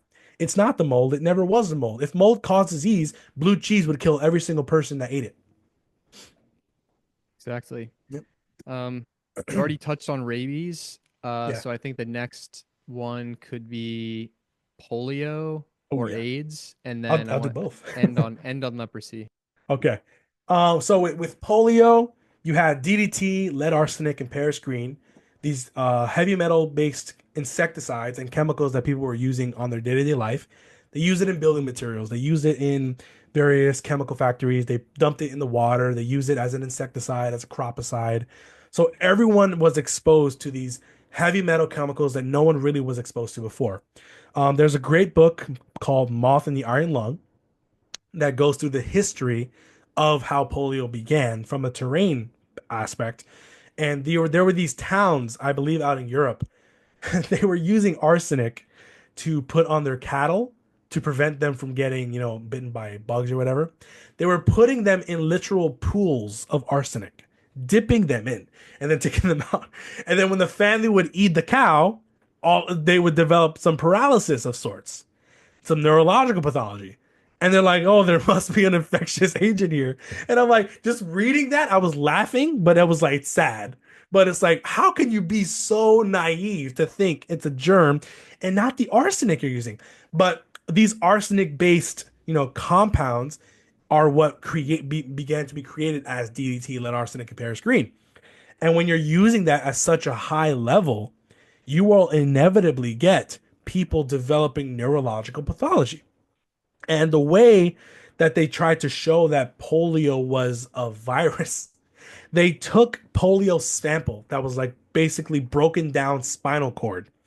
And we know that excretory symptoms are getting rid of stuff. So any sample from a diseased body will obviously contain that DDT or lead arsenic, whatever. They grounded up the sample and they injected it into the spine of a monkey. They also injected it into the brain of a monkey.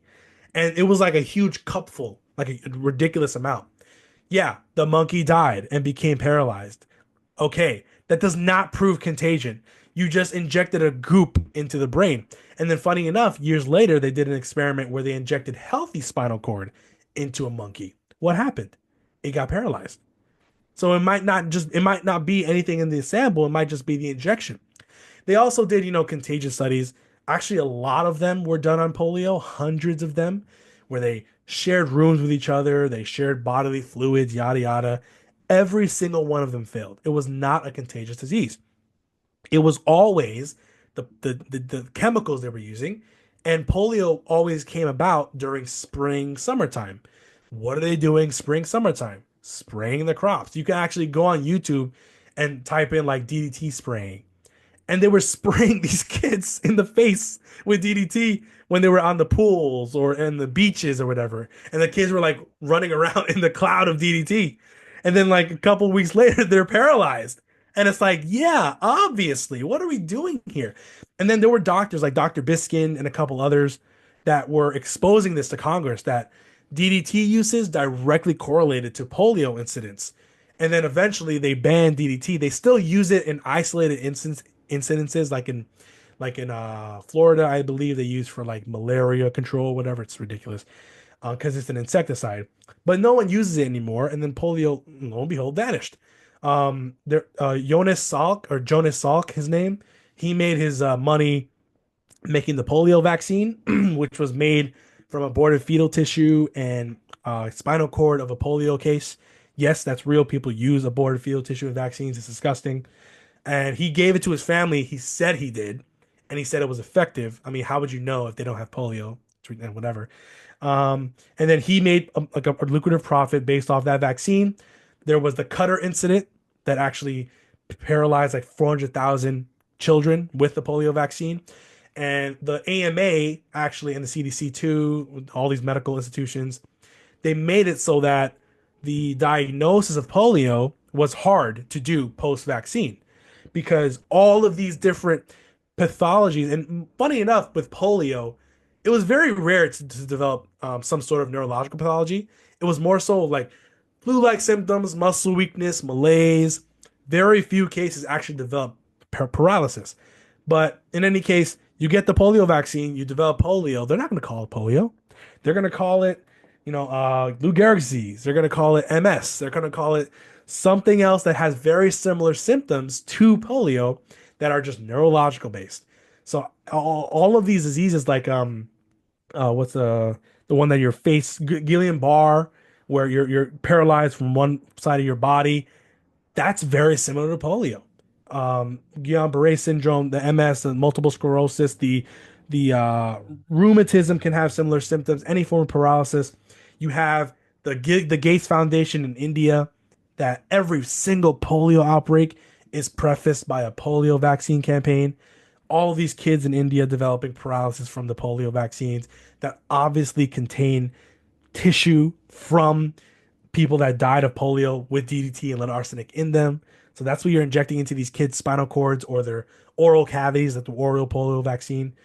In my polio post, I put a bunch of different examples of these kids out of upstate New York that were living on a farm. And right when they started spraying in spring and summer, the kids started developing polio-like symptoms. And it's sad because it was just a mass poisoning. But it's a funny thing that all of these major pandemics of sorts are always a mass poisoning of some type that lead to people getting sick at a massive rate. And then you want to blame a germ when it has nothing to do with the germ. You poison a pond, all the fish in the pond are going to get sick or die. It's no different when you do that to humans. So yeah, with polio, you had all these diseases that have very similar symptoms coming after the fact. And it's just it was the chemicals that we stopped using and polio is gone for sure, but it's not because of the vaccine, like at all. The vaccine actually increased the incidence of the symptoms and killed a lot of people, but people won't talk about it. And I'll just go through with AIDS too. HIV, AIDS. AIDS was always a disease. It's basically a chronic disease that affects drug users, people that go through chemotherapy, or people that are malnourished. And AIDS is kind of not specific in its diagnosis. You have some sort of lymphatic stagnation, low white blood cells, your microbiome's kind of out of whack, your liver, your kidneys, everything's kind of out of whack. You're just kind of decaying. You're really, really weak. So you had around the time 80s, 90s, whatever, the homosexual community was a very easy target.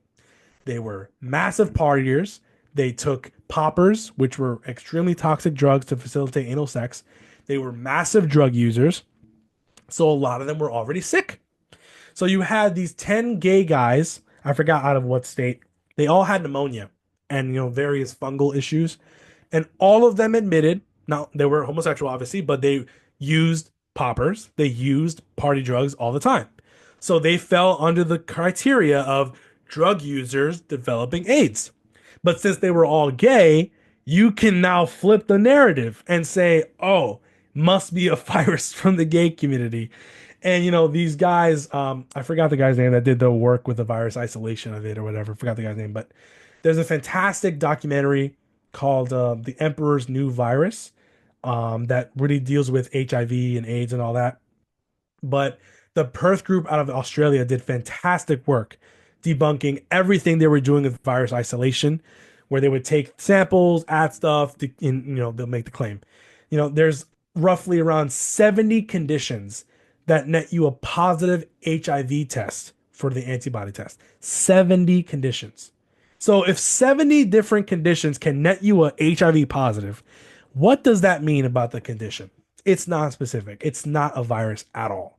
There were, and I put in my control studies post, there were various studies that showed various HIV markers were completely normal markers in healthy people, and that HIV particles were non-specific. So many different things. But you have these people that are already kind of weak, taking drugs, whatever, profuse blood transfusions or whatnot. And then you give them a drug called AZT. AZT was the drug they dubbed as the antiviral for HIV, but they shelved it because it gave people cancer. It gave people AIDS. It's the same playbook they did with remdesivir and COVID. Remdesivir had roughly a 50% mortality rate for the people that they gave it to for Ebola. So it killed 50% of the people, and they shelved it, but then they used it for COVID. Same thing for AZT. You have people that are already sick, already weak, they're not very healthy people. You give them AZT, they die. Or you start using a PCR test. And this is when the guy, Kerry Mullis, he developed the PCR technique. He himself said that PCR is not a diagnostic tool. It doesn't tell you that you're sick. It doesn't tell you that what you test positive for made you sick. It's just an amplification tool.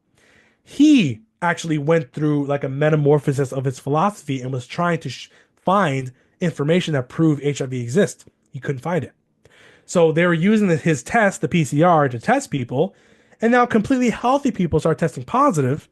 They go to the hospital. They're put on a cocktail of AZT and they die. And now you can perpetuate an HIV/AIDS pandemic just by the misuse of the PCR and then the drugs that are giving you in hospital. Same thing over and over again. It's the playbook they will always go by. I mean, if you want, I'll keep going. I was just gonna say, and finally, I think we can go to leprosy, and then I want to be respectful of people's time, because there's so much we can go into, like vaccines and all this other stuff. But it's been like a comprehensive list. So I think leprosy is the one, the ancient disease that we can call to, and then we'll close it out. Absolutely. So it's funny with leprosy. I'm a Christian myself. Love the Bible. Read it all the time. Grew up in minister. So learning about this stuff, the first thing that came up to me was leprosy.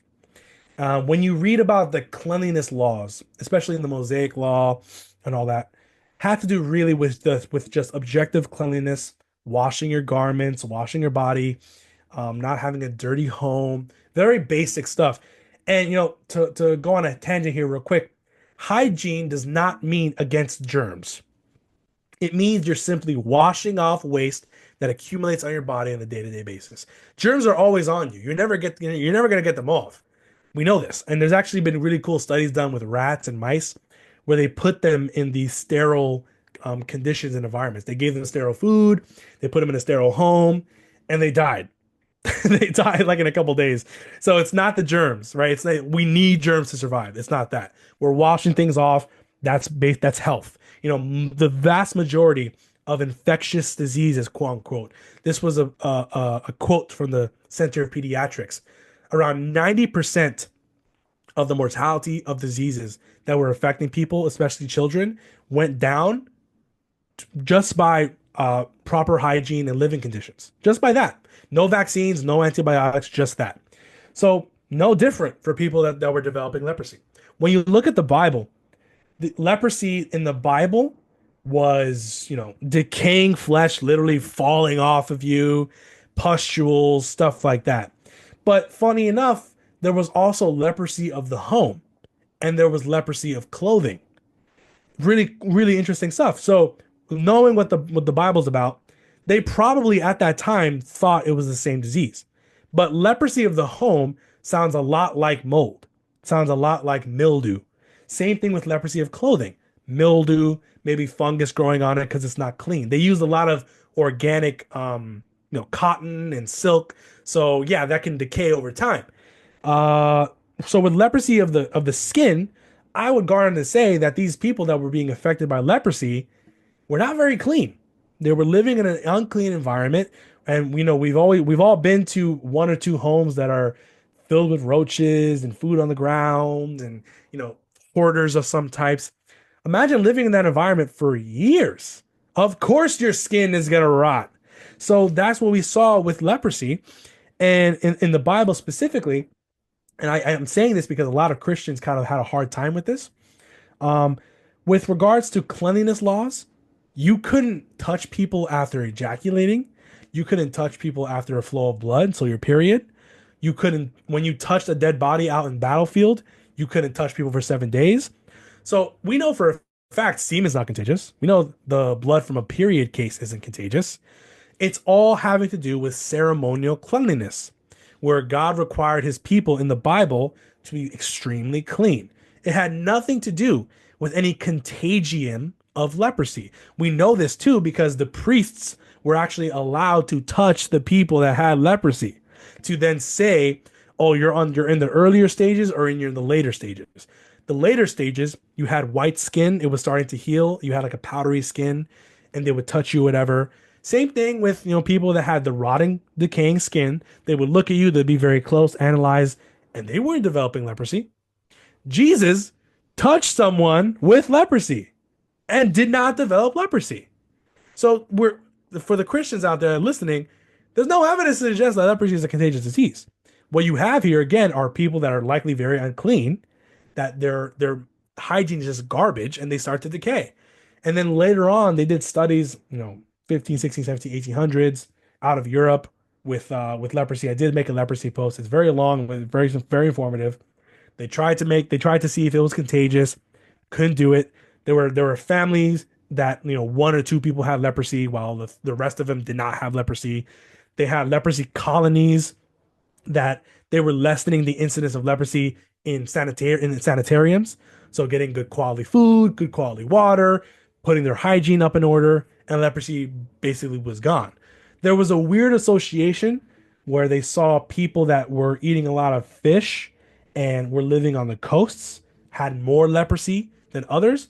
I don't and I found that, but I didn't know exactly if that was just an association or if there was something there. But in any case, leprosy is not caused by the bacteria they say it is caused. I forgot what exactly the bacteria is called. I put it in my post, but it's found in healthy people. Obviously it doesn't fit Koch's postulates. So I would say if you're healthy, if you're living in a good environment, you don't have to worry about your skin rotting off of your body. And it's never been proven to be contagious in the first place. I would say it's a constitutional malady due to some sort of blood poisoning, skin poisoning that is due to poor hygiene. So it all goes back to your terrain. It all goes back to what you're feeding your body, what you're exposing your body to, and your body will react accordingly. Amazing. Yeah. Well, I know you mentioned in your intro a little bit about some sort of holographic Yeah. blood institute, and I know you wanted to Mm-hmm. bring that up. So tell me more because I'm completely unfamiliar. Absolutely. So I went to the Bigleson Academy of Holographic Blood by Josh and Adam Bigleson. Their father, Dr. Harvey Bigleson, is can be likened to the OG of American holistic health. He legitimized the homeopathic board in Arizona, and he was a huge proponent of legalizing homeopathic, holistic type of medicine. He was initially an MD.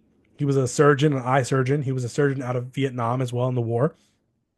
Came back, made a lot of money, but he found that he wasn't living a fulfilled life because medical doctors usually don't have fulfilling lives. And he went to more towards a medical, holistic medical side. So he started studying with a bunch of these different holistic doctors.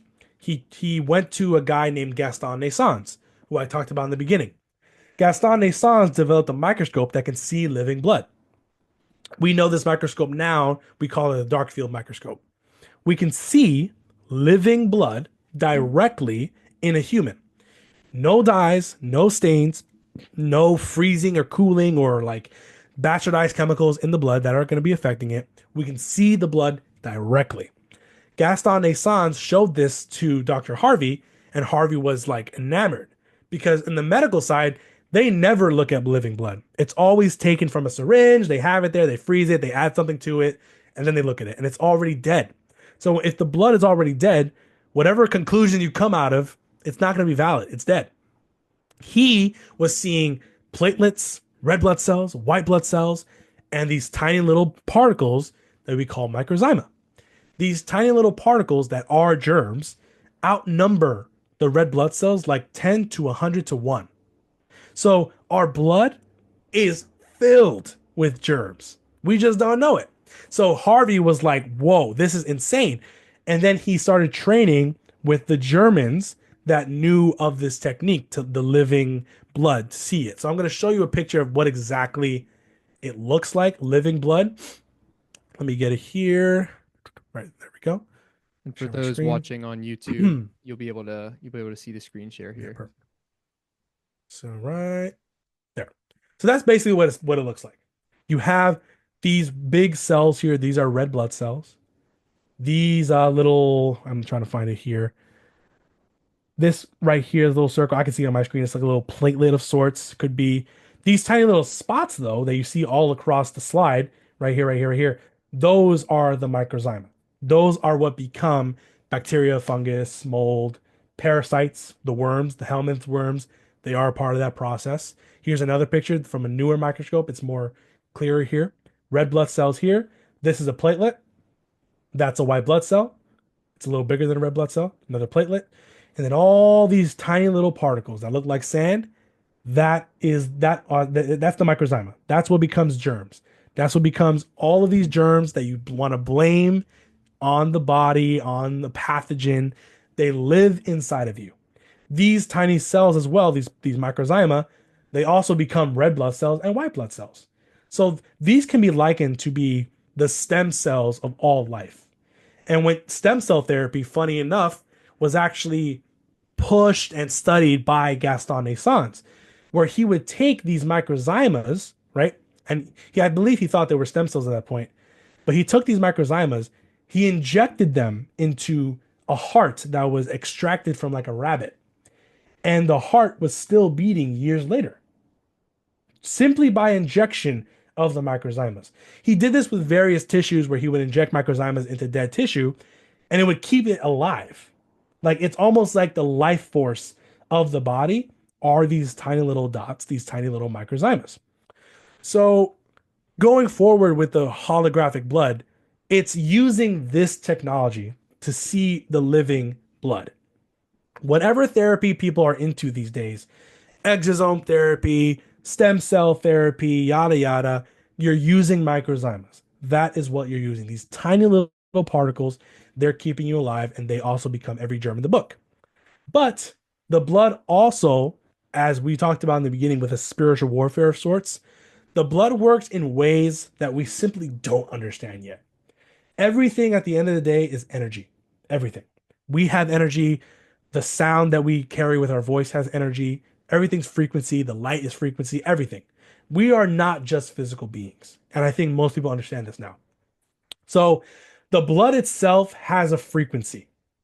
A healthy body has a frequency.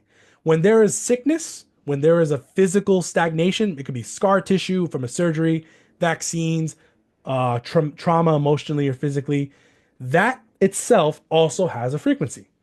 So when these two frequencies bounce off of each other, there becomes an interference field that the blood can actually communicate to. So the dark field microscope, being able to see the living blood, splits the light of the slide and is then able to project exactly what the blood is concerned about.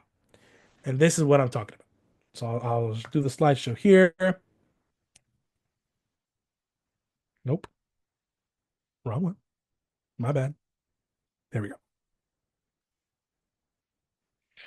So on the left-hand side over here, this person came in with a broken hand. They checked the blood. Lo and behold, a little image of an obviously broken hand showed up in the blood.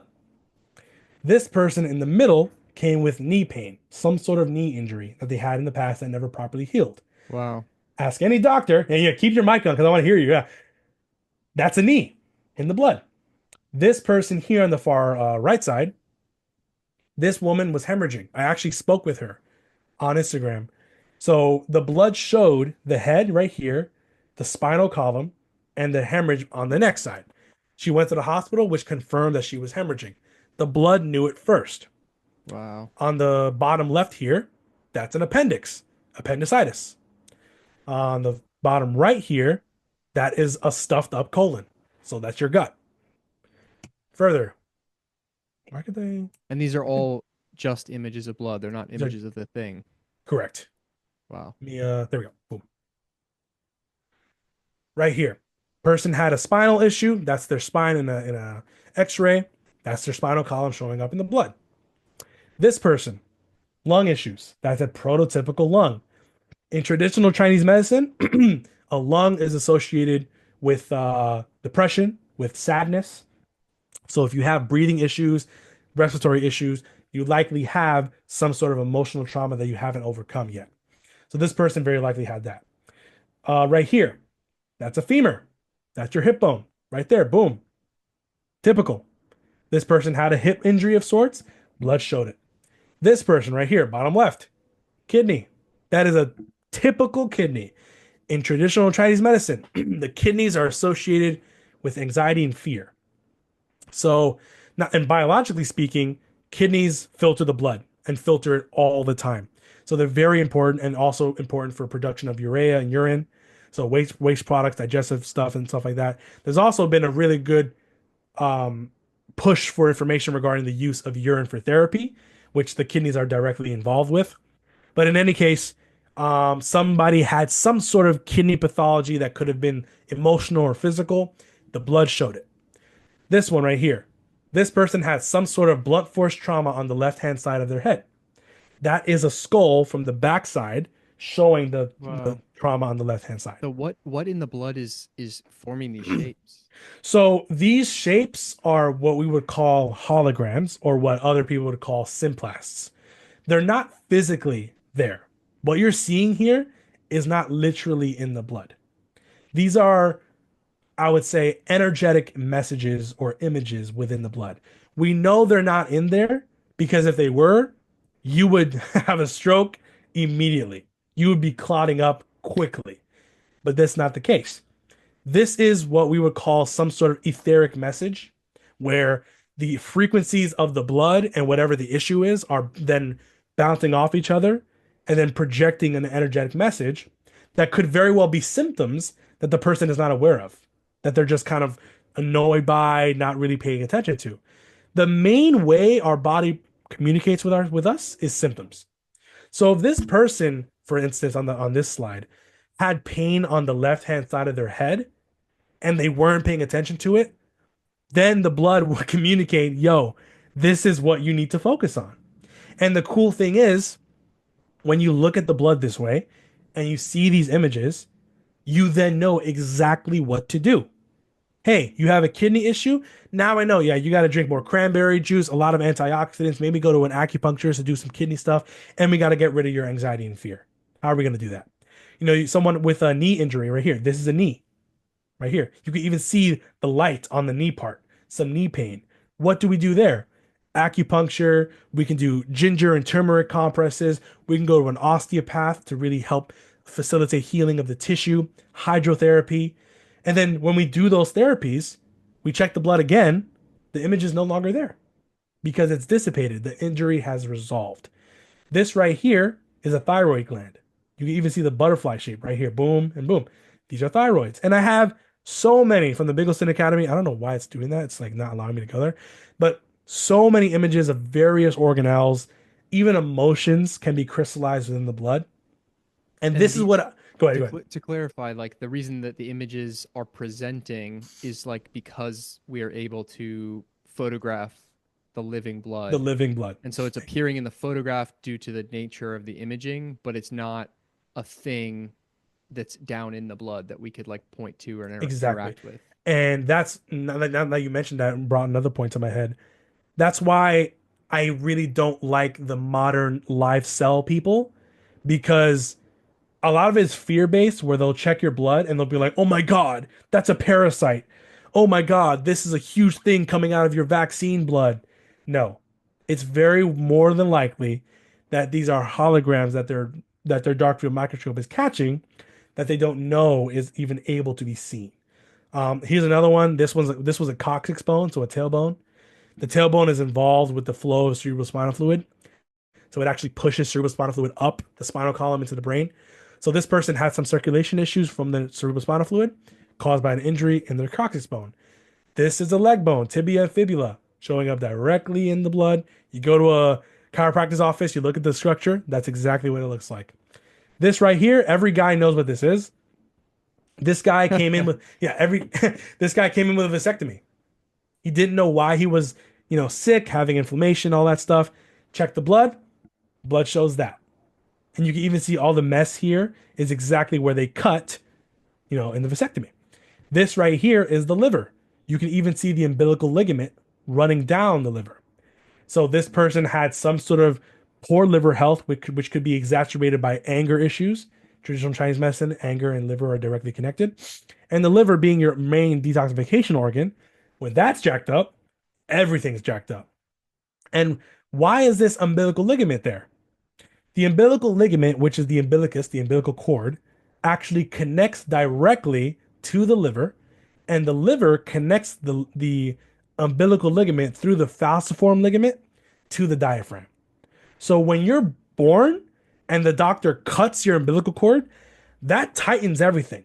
When that tightens, the diaphragm pushes against the liver, which then doesn't allow you and your liver to expand and contract properly. Now you can't breathe correctly because your diaphragm's pressed down. Now your detox stuff is all jacked up because your liver is pressed down. All through a cord clamp, all through slight pulling of the cord, which then expands stuff, and now your structure is jacked up. So all of these kids, obviously the vaccines come into play with like 60, 70 plus vaccines, poor food, pollution, chemtrails come into play. But all these kids that have all these bad rashes, they have really bad allergies, they have really bad anger issues, could all very well be from the birthing process that is affecting the liver. So this hologram right here showing the liver. So now we know the liver needs help. We can use milk thistle, burdock root, red clover rather. We can use castor oil packs. We can do osteopathic manipulations, acupuncture. We can do isopathics like pleomucocele, which is from a fungus. So many different things to help the body simply based off the image the blood shows. Now, show this to a medical doctor, they're not going to believe it. They're going to say it's quackery. They're going to say it's fake. That's why we use these very real samples to show people. And the Bigelsons, they actively take blood from people all the time. I'm affiliated with them because I'm a practitioner. I work with them. I'll ask questions. I'll send them people. But these people, they'll send the blood, and the blood is going to show them exactly what's wrong. And then it makes the practitioner's job a lot easier. Like me, I'll just look at it. Okay, now I know what to do. So this is about as root cause as you can get. This is directly showing you what's wrong. And I have so many other images, but yeah, it's just amazing, amazing stuff. This is where medicine is going. This is where it needs to be because this is real health. It's incredible stuff, dude. Yeah. Do you want to stop the screen share just for a second? Oh yeah. There you go. Nice. Looking at a penis, my bad. Yeah, this has been amazing, Jacob. I want to, before I have 3 closer questions that I ask every guest. But before I get to those, I do want to have a little consolation moment for the audience, because I think that there's a fair amount of people probably, at least in my audience, that may have been presented with a lot of this stuff for the first time. So obviously we covered a lot. We probably went overly technical at some points, and it's just a lot to handle. So for more information for any of the individual things, I think a great place to start with any of this stuff would just be to go to Jacob's Instagram. He lays it out very well and then has longer articles. So if there's something that really hits home to you, like maybe it's the staph thing because you wrestled, maybe it's you had a friend or family member have experienced polio in a different generation or whatever, start there and just open your eyes and search, not looking to conclude anything, and just be curious.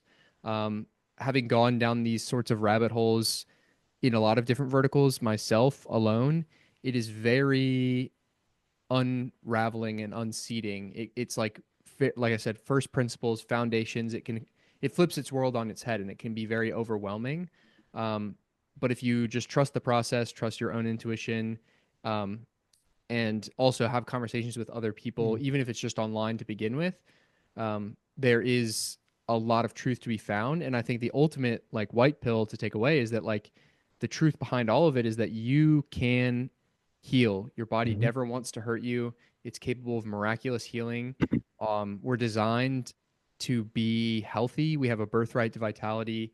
And as we move directionally away from a processed fake world and more towards aligned creation, it could only improve your life. And even if you just take that as a leap of faith at the beginning, um, I've seen improvements in my life.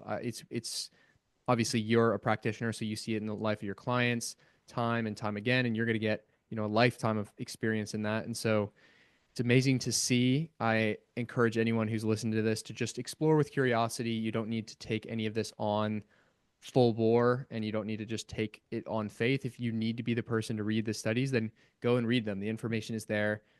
You're never going to hear like the side of terrain gatekeeping any information. It's all Yeah. available for you to discover. Um, so yeah, I just wanted to make that statement for anyone that's made it this far, because like we covered a lot, we went a lot of places, but if there's anything you want to add to that, just like briefly. Yeah, I mean, if you want to make small changes, you change the way that you do things. But if you want to make big changes, you have to change the way you see things. The way we see things is what creates our reality, and our reality is what shapes the way we view everything and act within us. So terrain, yeah, it's terrain is easy. Dr. Harvey Bigelson has my favorite quote that I've ever heard is, "Health is simple, people are complicated. We overcomplicate everything when health is quite simple." Yes, are we the most intelligent creatures on earth? Absolutely. But we're also the dumbest. I've never seen a deer go to a doctor to take an antibiotic. Deers know instinctually what to eat when they're sick. Most animals know to fast when they're sick. I've never seen, an animal go to a doctor to give birth. They just plop it out and now the baby's born. We've gotten so far removed from nature that we almost view ourselves as different from nature, separate. We're not. Terrain, the easy part is eating good food. Yeah, go get some grass-fed steak and raw milk and fruit and start eating healthy, working out, getting sunlight. Yeah, you're going to improve tremendously. But if you change the mindset that my body is not trying to hurt me, I'm not going to get sick from someone's germs, and if I work with my body, I'm more powerful, I'm stronger, I'm healthier. That is what terrain is all about. Terrain is you. So your health is directly reflected not on anyone else but your own decisions. So you're not a victim to anybody. Yeah, the pharmaceutical system does set us back a couple, and the food system is garbage. Yeah, that doesn't help. But at the end of the day, it's your responsibility. So it's all about what you can do for your, mind, your health, and then helping others too. Because then when you start to heal, you're gonna want to talk about it, and then you can help other people do it too. So that's where we got to be. So that's all I got to add. That's amazing. And I want to jump to the closer questions. You already Absolutely. kind of jumped ahead to the second My one bad. with your quote there. No, no, no, it's good. But the first is, if you could go back to a younger version of yourself and tell him one thing, what would that be and why? Man, what would I tell him? Uh, I would say trust your intuition. When I think the vast majority of people have an instinct, an intuition, a gut feeling that we're kind of through society kind of taught not to trust, not to believe, especially with regards to your health, medical decisions, and all that.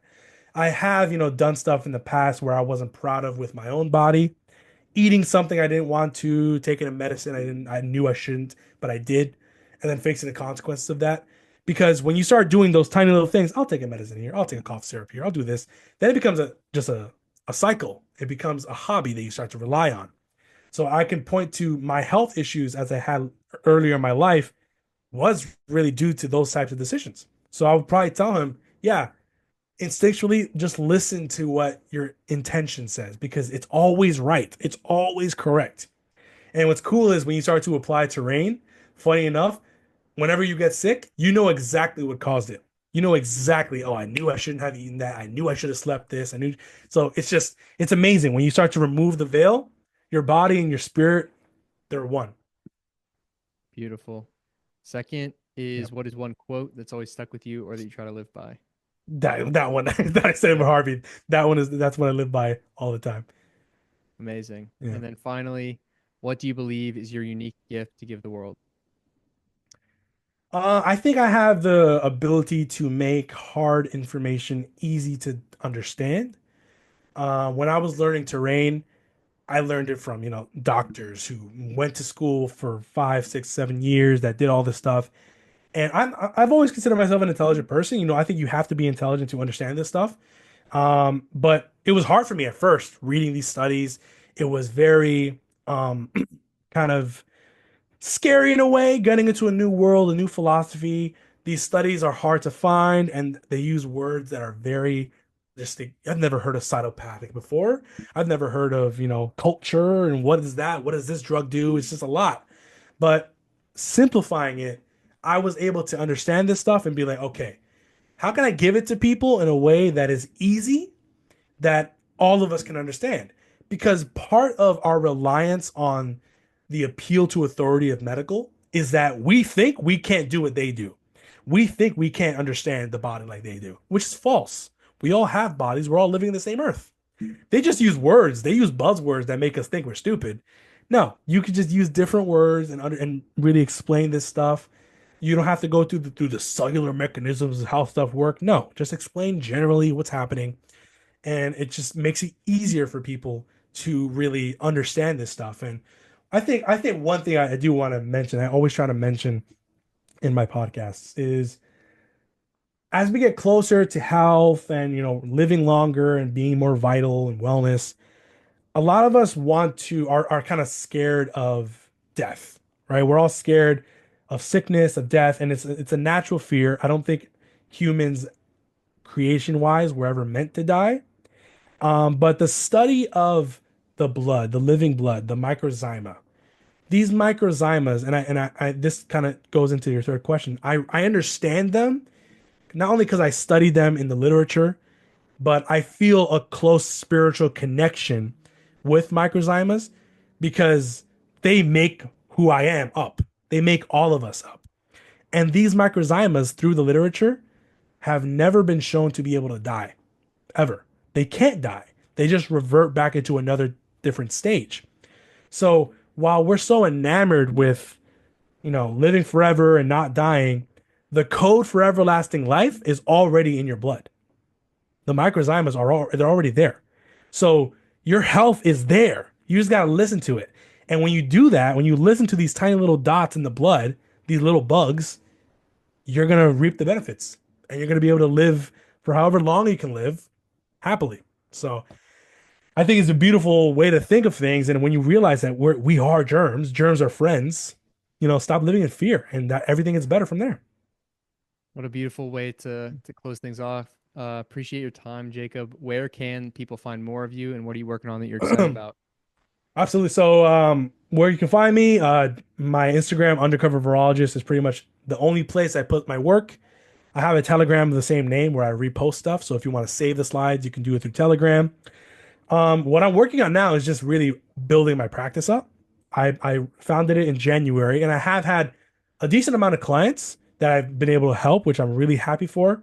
I do want to be someone that people can go to and trust. The way I practice is very different from every other naturopath that I know of, except for a couple. I have a mentor who I love and go to for information. I have all my team, my terrain family that I go to for help. So if you ever want to work with me, I have a website, terrainuv.com. You can schedule a consult there. It's all about you, your history, your surgeries, your food, your emotional health, and then delving deep into a plan that can help you personally. I also use homeopathics. I use isopathics. We didn't talk about isopathics too much, but isopathics are directly the opposite of antibiotics. They're active germs that can stimulate your pleomorphism. So I use those. I use herbs, diet, exercise, everything. Because in the end of the day, health is not just one thing. It's a totality of things. So if you want to work with me, you have an acute issue, a chronic issue, feel free to come to me. And if you want to learn more, again, the IG is there, all the sources are there. So yeah, that's where I'm at now. Amazing. For anyone interested, Jacob's stuff will be linked in the description wherever you saw this, whether it's Apple, Spotify. If you're watching on YouTube, I encourage you to subscribe for more podcasts like this, the behind the scenes vlogs of everything going on in my universe. You can also go to the Vitruvian.co for the newsletter, which is updates and also my long form writing. But most of all, thank you for spending your most valuable resource, your attention, with myself and Jacob today. Memento Mori, be the Renaissance, and I'll see you in the next one.